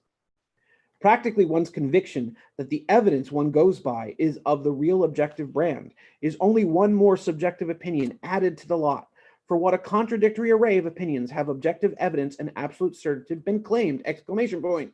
The world is rational through and through. Its existence is ultimate brute fact. There is a personal God. A personal God is inconceivable. There is an extramental physical world, immediately known. The mind can only know its own ideas. A moral imperative exists. Obligation is only the resultant of our desires. A permanent spiritual principle is in everyone. There are only shifting states of mind. There is an endless chain of causes. There is an absolute first, an eternal necessity, a freedom, a purpose, no purpose, a primal one, a primal many, a universal continuity, an essential discontinuity in things, an infinity, no infinity. There is this, there is that. There is indeed nothing to which someone has not thought absolutely true, while his neighbor deemed it absolutely false, and not an absolute among them may all the same time be essential, and that the intellect, even with truth directly in its grasp, may have no infallible signal for knowing whether it be true or no, whether it be truth or no. In these examples, the theses of metaphysics are as endlessly varied, and all of them claim to be certain. While endlessly certain, and some in contradiction with one another, James is likely wound up in a similar position as Kant when he articulated the metaphysics inevitably results in intimities. In this way, we can end on an argument that serves as the background conditions for the will to believe that go completely unnoticed in the literature. Most analytic philosophers that engage the will to believe interpret it through the central grounding of epistemology, when in fact the entire argument in the will to believe is, by contrast, set up by an early mid-1890s embrace of radical empiricism and James's critique of metaphysics that seems likely as far back as his Sentiments of Rationality essay published 1878. I'm basically winding down. I got like a page left, but I'm going to show you this argument, right? Because let me share my screen. Whiteboard. Okay, I'm trying to figure out. My sharing options are not bringing up my Word. Anyway, I'll read the premises to you. It's not really important that I share that with you. Okay, but so premise one, it's if P has no methods to verify a metaphysical proposition or set of metaphysical propositions that make up a philosophical or theological system Q1 to Qn, whatever those might be, then P has no direct and privileged access to the unseen order. 2, if P, being a person, has no direct and privileged access to the unseen order, then P cannot know in any sense what the unseen order contains via privileged access. So following from 1 and 2, hypothetical syllogism, if P has no methods to verify a metaphysical proposition or set of metaphysical propositions that make up the philosophical or theological system, Q1 to Qn, then P cannot know in any sense what the unseen order contains via privileged access. And then 3 is an intermediate conclusion that follows another hypothetical syllogism. So if P cannot know in any sense what the unseen order contains via privileged access, then P can only will to believe some genuine options X and test the consequences of believing X. So conclusion 5, therefore, if P has no methods to verify the metaphysical propositions or set of metaphysical propositions that make up a philosophical or theological system Q1 to Qn, then P can only will to believe some genuine options X and test the consequences of believing X. In the previous argument, the term unseen order refers to how James refers to religion. I preserve genuine option for those types of beliefs that James analyzes will to believe essay, but for now, let's just call them religious truths. Whatever the unseen order is, if it exists at all, is best decided on the grounds of the believer. For this reason, the implication is that, like Kant, there's no specific answer that a method can verify. And if there are no methods to verify decisively for all time, then no religious or metaphysical system can carry the day against all others, right? So Hinduism is as good as Christianity and Buddhism is as good as Taoism, for instance, right? One implication might be for this argument that analytic theology and analytic philosophy of religion that are thoroughly dedicated to God's existence are an impossibility if they depend on some claim or concepts mirroring eternal reality beyond experience. Instead, religion is one of those ways we cope with a fragile and vulnerable existence. And when we confront our fragility and vulnerability, our concepts anticipate how we might fare and act when these concepts are called upon to play a role in making a sense of our universe, especially in light of suffering. In other words, our concepts acquire intelligibility after subsequent application, but not before. These realities are shared with the social field because they are felt in the very effective ground of our own becoming. While we have no access to verify these religious truths, I can readily test that the consequences of holding on to a religious or spiritual practice in our shared cultural space alongside others we call the world is a matter of feeling. Thank you. Thank you very much, sir. Thank you for your presentation. And definitely we are pleased that you have presented on the ideas of James, and that's James' philosophy. And especially you have put emphasis on your rationalism. And rationalism is very important thing. Minus rationalism, there is no meaning of philosophy at all. So philosophy needs rationalism necessarily. So thank you very much, sir. Now it's question and answer round, sir. So for that, I am requesting to Mr. Harendranath Behera.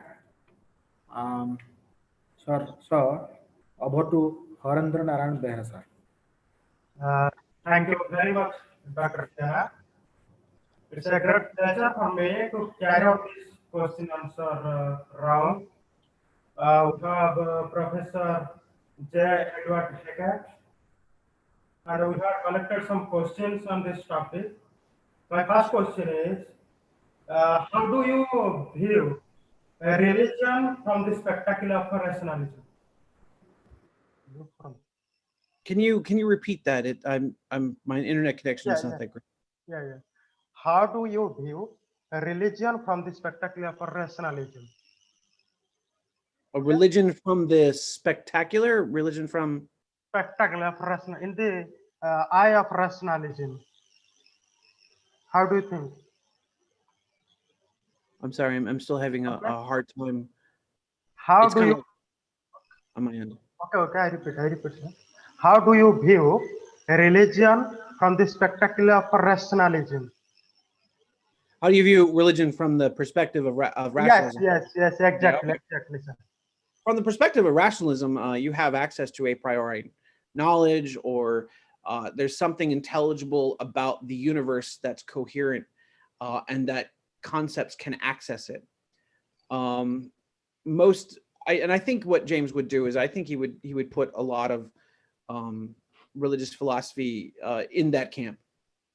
So I don't necessarily know if this is acting as an oversimplification of what rationalism can be. But for me, any claim that uses, I think this follows from the Western bias of thinking that philosophy is something like conceptual analysis, where the mistake is as old as Plato. Plato basically identified conceptual systems with nous and the theory of forms. And so philosophy in the West has primarily dismissed notions of feeling as generating insight for human beings. But at the same time, we don't have access to that unseen order. And we have 2,500 years in philosophy of various philosophical systems, and we have more thousands of years of various traditions of religions being made that claim access to some truth, even though we have a pluralism of various ways of being in the world. So for me personally, I think it's more, philosophy is more humble. It can't access that reality, but we have to use its tools to analyze the interpretation of our actual experience and our, Okay, thank you, sir.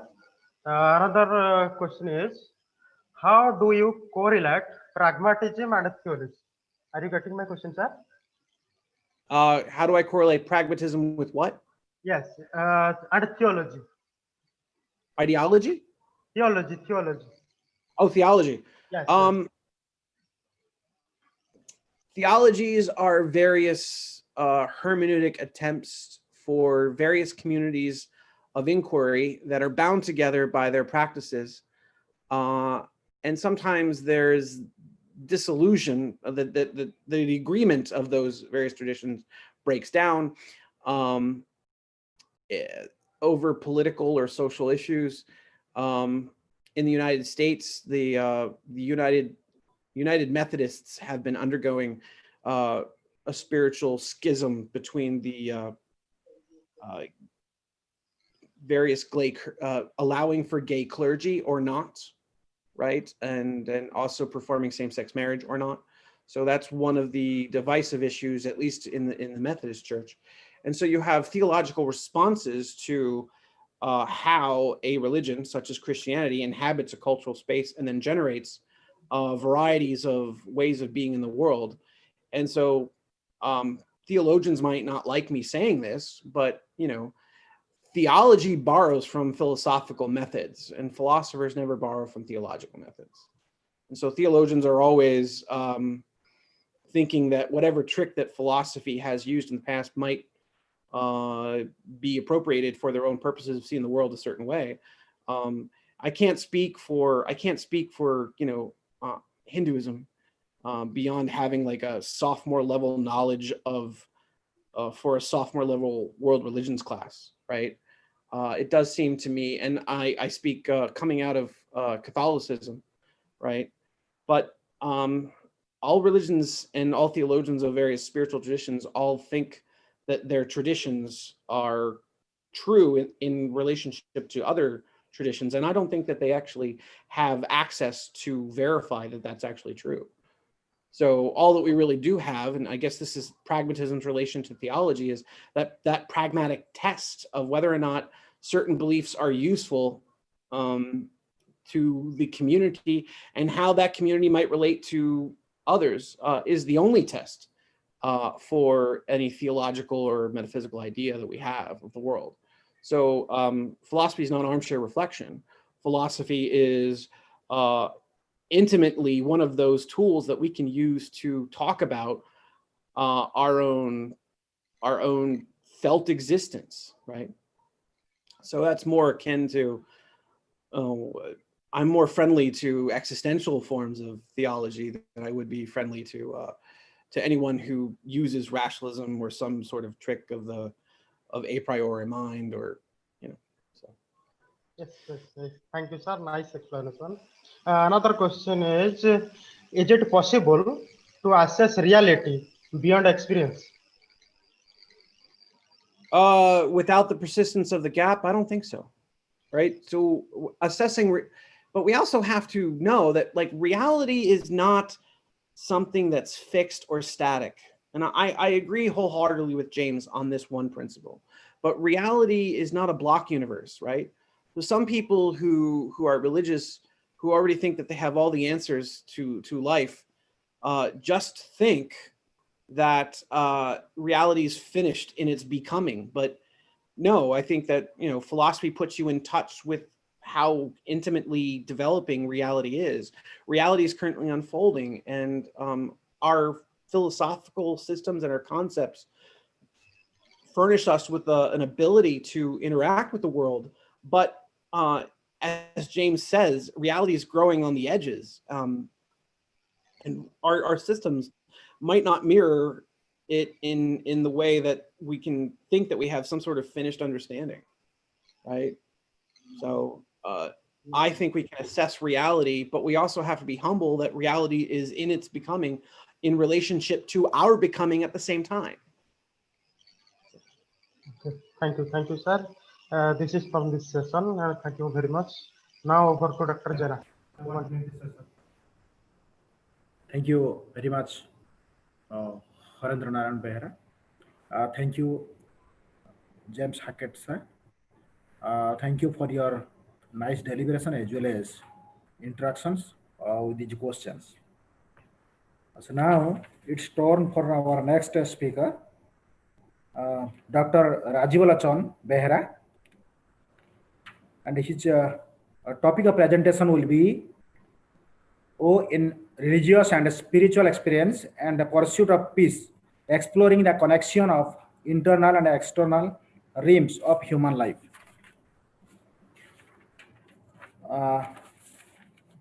Dr. Rajivalochon Behera is presently working in the PG Department of Philosophy, Utkal University, Odisha. He has done PhD as well as DLit. The areas of his research are philosophy of language, philosophy of mind, analytic philosophy, discourse analysis.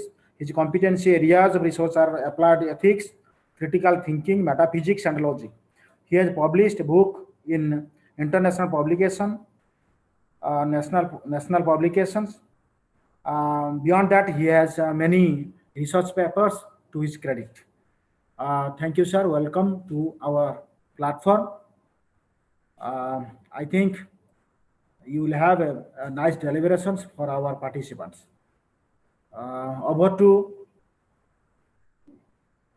Rajivalochon, sir.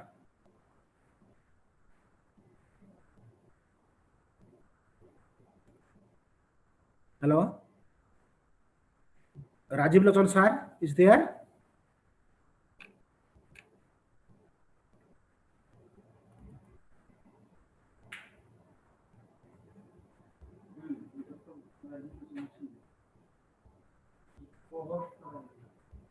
Rajivalochon, sir, hello?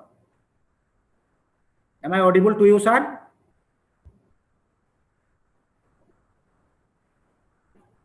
Hello? Rajivalochon, sir, hello?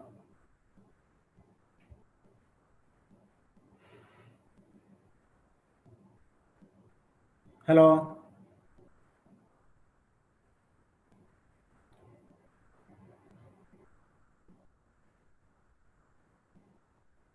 Rajivalochon, sir, is there or not?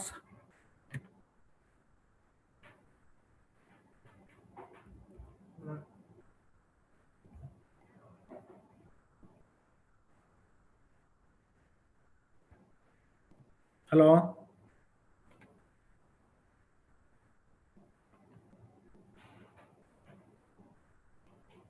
Hello. Rajiv Lochan sir.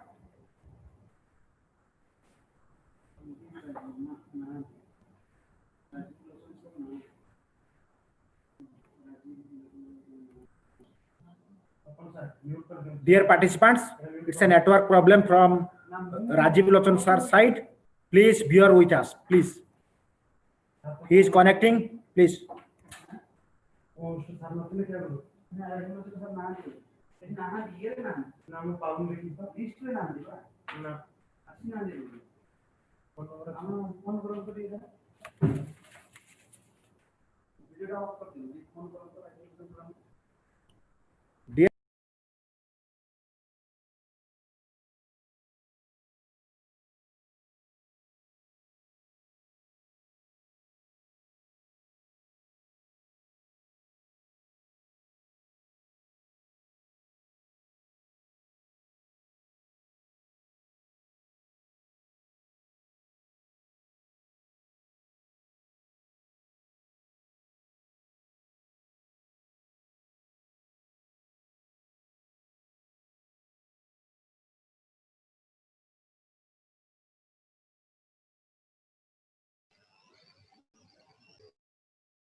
Dear participants, kindly bear with us. Just Rajiv sir is connecting.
Hello, participants.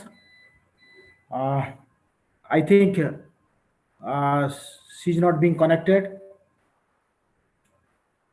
as there is internet problem on his side, Rajiv sir side. So definitely we are regretted. So now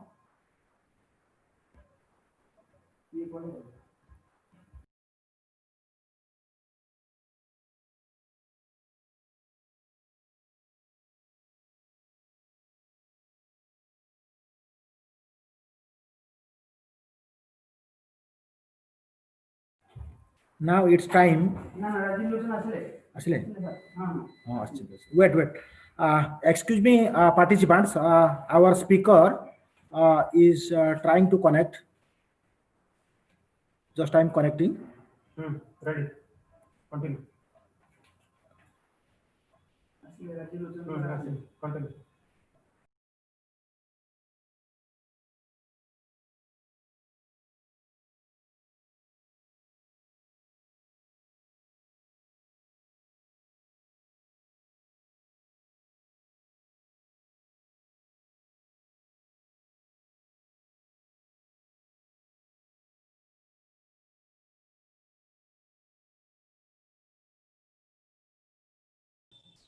Hello. Hello. Hello. Yes, sir. Hello. Am I audible? Yes, sir. You are audible. Okay then. Okay, sir. Proceed.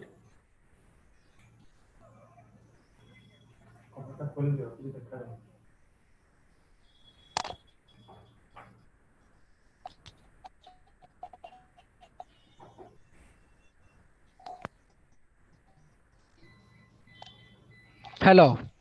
Yes, sir. Am I Continue, sir. Continue. Yes, sir. You are audible. Continue, sir. Okay. I am extremely yes. I am extremely sorry. Little. So my topic is in religious and spiritual experience and the pursuit of peace, exploring the connection of internal and external realm of human life. It is not thinkable to instigate this discourse without conveying my deep gratitude to the all family members of the Rural Institute of Higher Studies, Bhogarai Baleshwar, for bestowing upon me and organizing an international webinar in the Department of Philosophy. Such a great honor. Here, I would like to use this lofty and historic platform to discuss what appears to me to be the big persistent problem provoking mankind today. Modern man has brought this whole world to an awe-inspiring threshold of the future. He has reached new and astonishing peaks of scientific success. He has produced machines that think and instruments that peer into the measurable range of interplanetary space. He has built titanic ties to time, the sea, placed time in chains, and kept highway through the troposphere. This is a dazzling picture of the modern man's scientific and technological progress. Yet, in spite of these spectacular strides in science and technology, and still unlimited ones to come, something basic is missing. There is a sort of poverty of the spirit which stands in glaring contrast to our scientific and technological abundance. The richer we have become materially, the poorer we have become morally and spiritually. We have learned to fly the air like birds and swim the sea like fish, but we have not learned the simple art of living together as brother. Every man lives in two realms, the internal and the external. The internal is that realms of spiritual ends expressed in art, literature, morals, and religion. The external is the complex of devices, techniques, mechanism, and instrumentalities by means of which we live. Our problem today is that we have allowed the internal to become lost in the external. We have allowed the means by which we live to outdistance the ends for which we live. So modern life is like improved means to an unimproved end. This is the serious predicament, the deep and haunting problem confronting modern man. If we are to survive today, our moral and spiritual lag must be eliminated. Enlarged material power spell enlarged peril if there is not proportionate growth of the soul. When the without of man's nature subjugated the within, dark storm cloud begin to form in the world.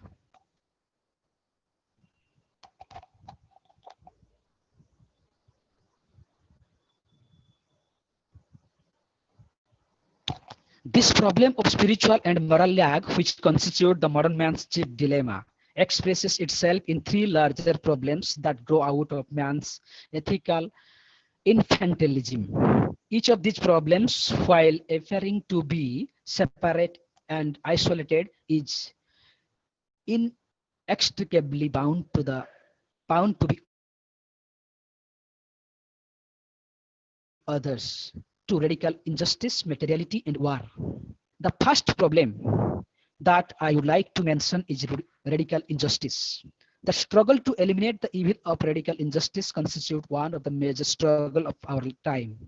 We live in a day, says the philosopher Alfred North Whitehead, when civilization is shifting its basic outlook, a major turning point in history where the presuppositions on which society is structured are being analyzed, sharply challenged, and profoundly changed. All over the world, like a fever, the freedom movement is spreading in the widest liberation in history. The great masses of people are determined to end the exploitation of their races and land. They are awake and moving towards their goal like a tidal wave. You can hear them rumbling in every village street, on the dogs in the houses, among the students in the churches, and all political meetings.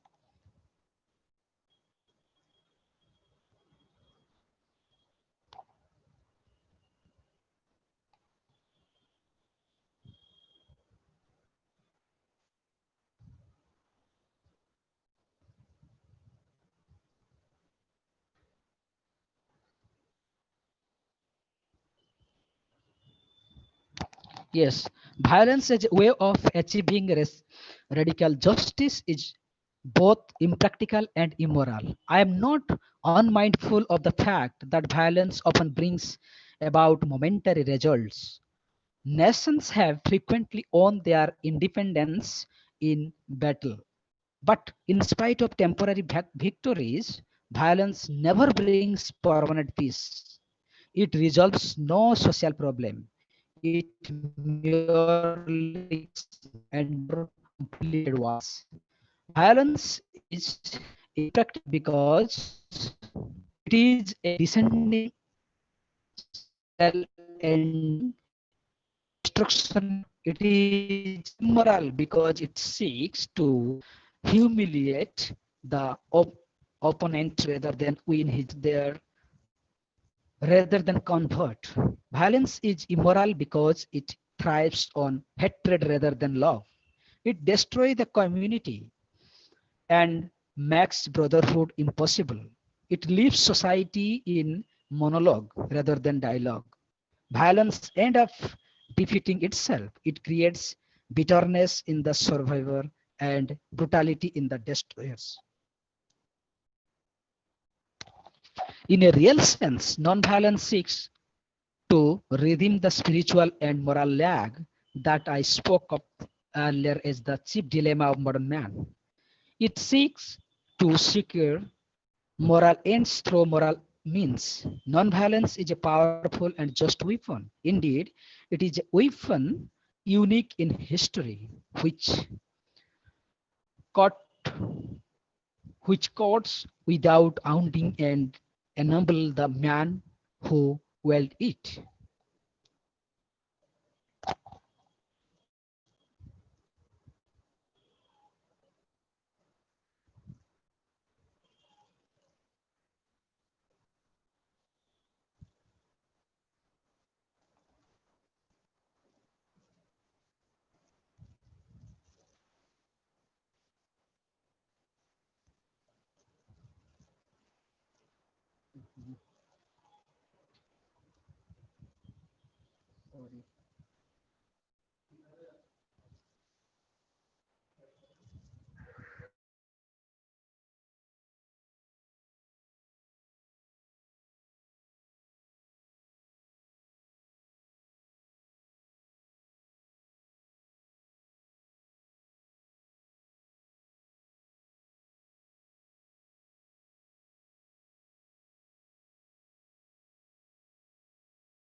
Hello?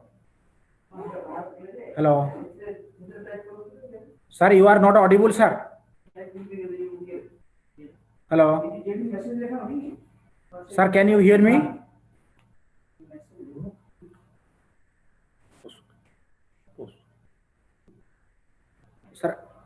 Sir, can you hear me, sir?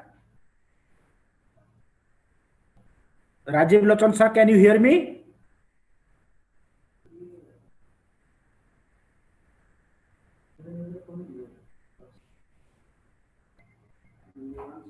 So, I think there is a network problem on behalf of Rajiv, sir. Hello?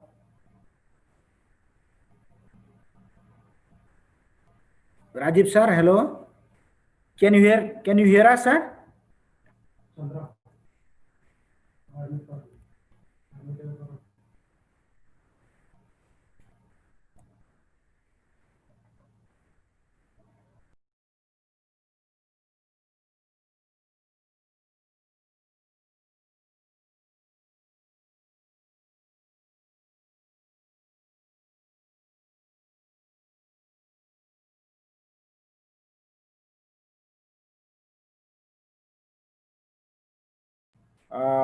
I'm sorry to declare that our speaker is disconnected, and our speaker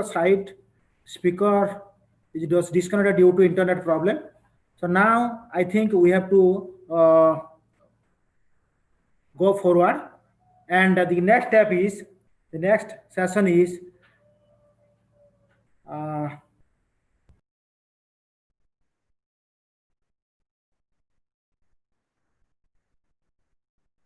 so the next session is feedback session.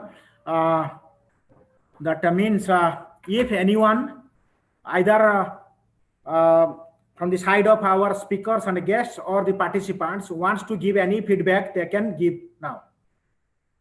I request from participants as well as from the speakers or the guests, if they want, then they can give feedback regarding this program.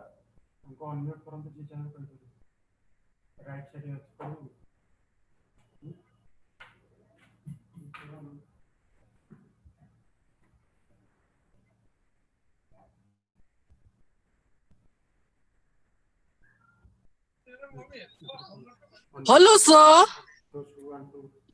Those who want to give feedback, that he or she can give. Sir, this was a wonderful session that we had today, and I thoroughly enjoyed. I hope all the participants too enjoyed a lot. So thank you so much for organizing such a wonderful webinar, and all the speakers were wonderful and we learned a lot. So thank you very much. Thank you, ma'am. Thank you very much. Hello, good evening, Yes. sir. Yes, yes. Am I audible? Yes, yes, you are audible. Sir, thank you so much for giving such an informative section and lots of knowledge. Thank you.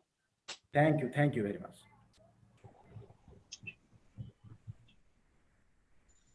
Hello. Hello. Yes, ma'am. Myself, Dr. M.K. Gariwal from Punjab.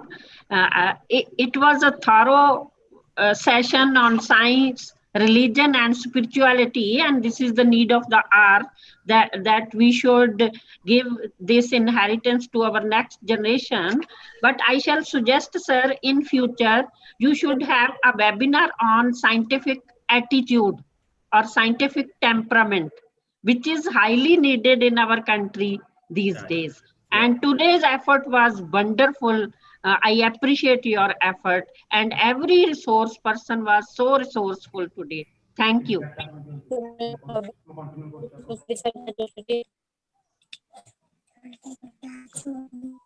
So can I speak? Yes. I'm Sampurna Nanda from JV Public School, Cuttack. Sir, the session was indeed wonderful, and we got a reflection of science, how science is so much associated with reality and the philosophy of life. And Madhusmita ma'am, the way she gave us a rational explanation of religious based on scriptures has limits, but spirituality has no limits. Was a wonderful interpretation of her in-depth knowledge which she has and which she's trying to give to all of us. And Professor Anantagiri, the way he spoke about trans-religious dialogues, multiple Hamud, whatever he spoke, it is really very significant. And the dialogue between science, religion, spiritualism, having contemporary interpretation is indeed worthier. And finally, I would thank all the entire fraternity and Professor Saroj Hanglek-Darome of Thailand for incorporating Buddhism, the traditionalism of Buddhist culture, Buddhist scriptures engraved into the present soil of our scenario is indeed worthier. Thank you, sir. Thank you so much. And finally, the last one about Dr. Professor Stephen Law, the way he narrated about why mirrors appear left and reflection is right, and the Plato's question in the book Republic. They are indeed certain things which we all know, which is ingrained in our mind, but sometimes we fail to acknowledge it and realize it. But when topic comes to the forum, we get to put it into practice. And thank you, sir. Indeed, a wonderful international seminar. Thanks a lot on behalf of my entire DAV Public School, Cuttack. Thank you, sir. Thank you very much, ma'am, for your nice and kind words. Definitely, we will Sir, can I speak? accept your proposal for next time. Yes, okay, sir. anyone? Thank you, sir. Sir, can I speak? Yes. Good evening, sir. Yes. Sir, really, this is a really enjoyable international webinar through which we get very informative things which is related to science, religion, and spiritual. Thank you, sir. Thank you. Good afternoon. I am Dr. Subhash Shekhar Bahinipati, Principal, Saraswati Vidya Mandir, Koraput. I take this opportunity to extend my thanks to the Principal and the team members for organizing webinars at regular intervals. I have been attending the webinars from the very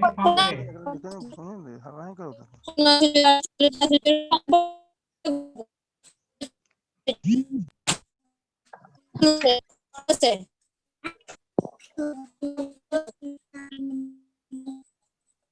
Hello, am I audible? Hello? Hello, sir, am I audible?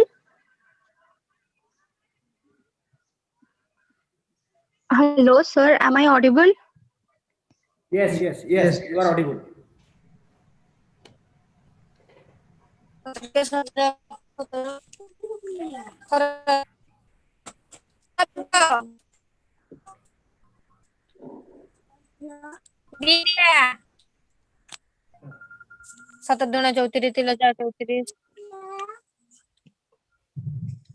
Hello? Hello? Kindly mute, please. Hello, am I audible? Yes, you are audible. Yes. Yes, sir. As I was saying, I am Oishi Das from Philosophy Honours Third Year, Jadavpur University. So I am always interested in spirituality and the connection of it with religion and science. So this was a really enriching session as I could really connect it with my studies as well. So thank you for this wonderful seminar. Thank you for joining. Am I audible? Yes, you are audible. It was a nice, very wonderful session. Thank you, organizer, for organizing such a wonderful seminar. My immense gratitude and love to one and all. Thank you. Thanks a lot to all of you. Thank you. Thank you so much. Thank you. Okay, so it's time to offer vote of thanks. For that, I request our colleague Chandrasekhar Rana to offer vote of thanks to platform. Thank you, sir. Give me a great opportunity for vote of thanks. Good afternoon to all. I am extremely happy to offer vote of thanks on behalf of the Department of Philosophy and RHS Bhogarai Balesar. At the outset, we are very much thankful to our chief patron, Professor Madhumita Das, VS FM University, Baleshwar, Odisha, as she has joined with us not only today's program, but for entire webinar series with 11 international, 1 national, and 1 state we conduct in spite of our busy schedule. Further, we are hugely indebted for her inspiration to conduct such a mega intellectual event. Thank you, madam, for joining with us. Thank you. We are also obliged to our honorable and beloved principal, Mr. Sushil Kumar Giri, who has continuously supported us financially, physically, and mentally to organize this webinar as well as the entire webinar series. Really, we are indebted to you, sir. We are also obliged to our keynote speaker, Professor Ananta Kumar Giri, remaining far away, who supported, guided, and showed the path to be successful for such a grand event. We are also invited to you for your listed talk in the webinar. Thank you, sir, for joining with us. We are also obliged to our speaker, Professor Saraj Hangladaram, who is the Faculty of Arts in the Department of Philosophy, Chulalongkorn University, Bangkok, Thailand. We are obliged for his nice, lucid, and valuable talk in this webinar. Thank you, sir, for joining with us. We are very much thankful to Professor Stephen Law from England, who has accepted our invitation, and in spite of his busy schedule, he joined and offered a nice talk. Thank you, sir, for listening you. It will be my honor to give thanks to Professor J. Edward Hackard, who is a faculty of English and Philosophy Department, Southern University and A&M College, Baton Rouge, Louisiana, United States, as he has joined with us and elated us with many philosophical ideas. Thank you, sir. We are also indebted to our speaker, Dr. Rajiv Lochan Behera, PhD, DLT Department of Philosophy, Utkal University, Bhubaneswar, Odisha, for his valuable presentation and deliberation. Thank you, sir, for your kind support. Further, it will be a huge blunder if I skip to acknowledge the support and contribution of our participants. Thank you, all the participants. We are also thankful to the initiators and status of the webinar, like Dr. Dhirendra Kumar Jena, Dr. Jagannath Kaur, Mr. Tapan Kumar Panda, Mr. Ranjit Kumar, and Mr. Harendra Narayan Behera for their instant efforts organizing entire series of webinar, including ours. Again, I would like to thank our coordinator, Mr. Himanshu Shekhar Chand, convener, Mr. Tapan Kumar Panda, moderator, Harendra Narayan Behera, for their supports further. I would like to give thanks to all my media friends, faculty members, non-teaching members of the college. Thank you all. Once again, over to Dr. Dhirendra Kumar Jena. Thank you, sir.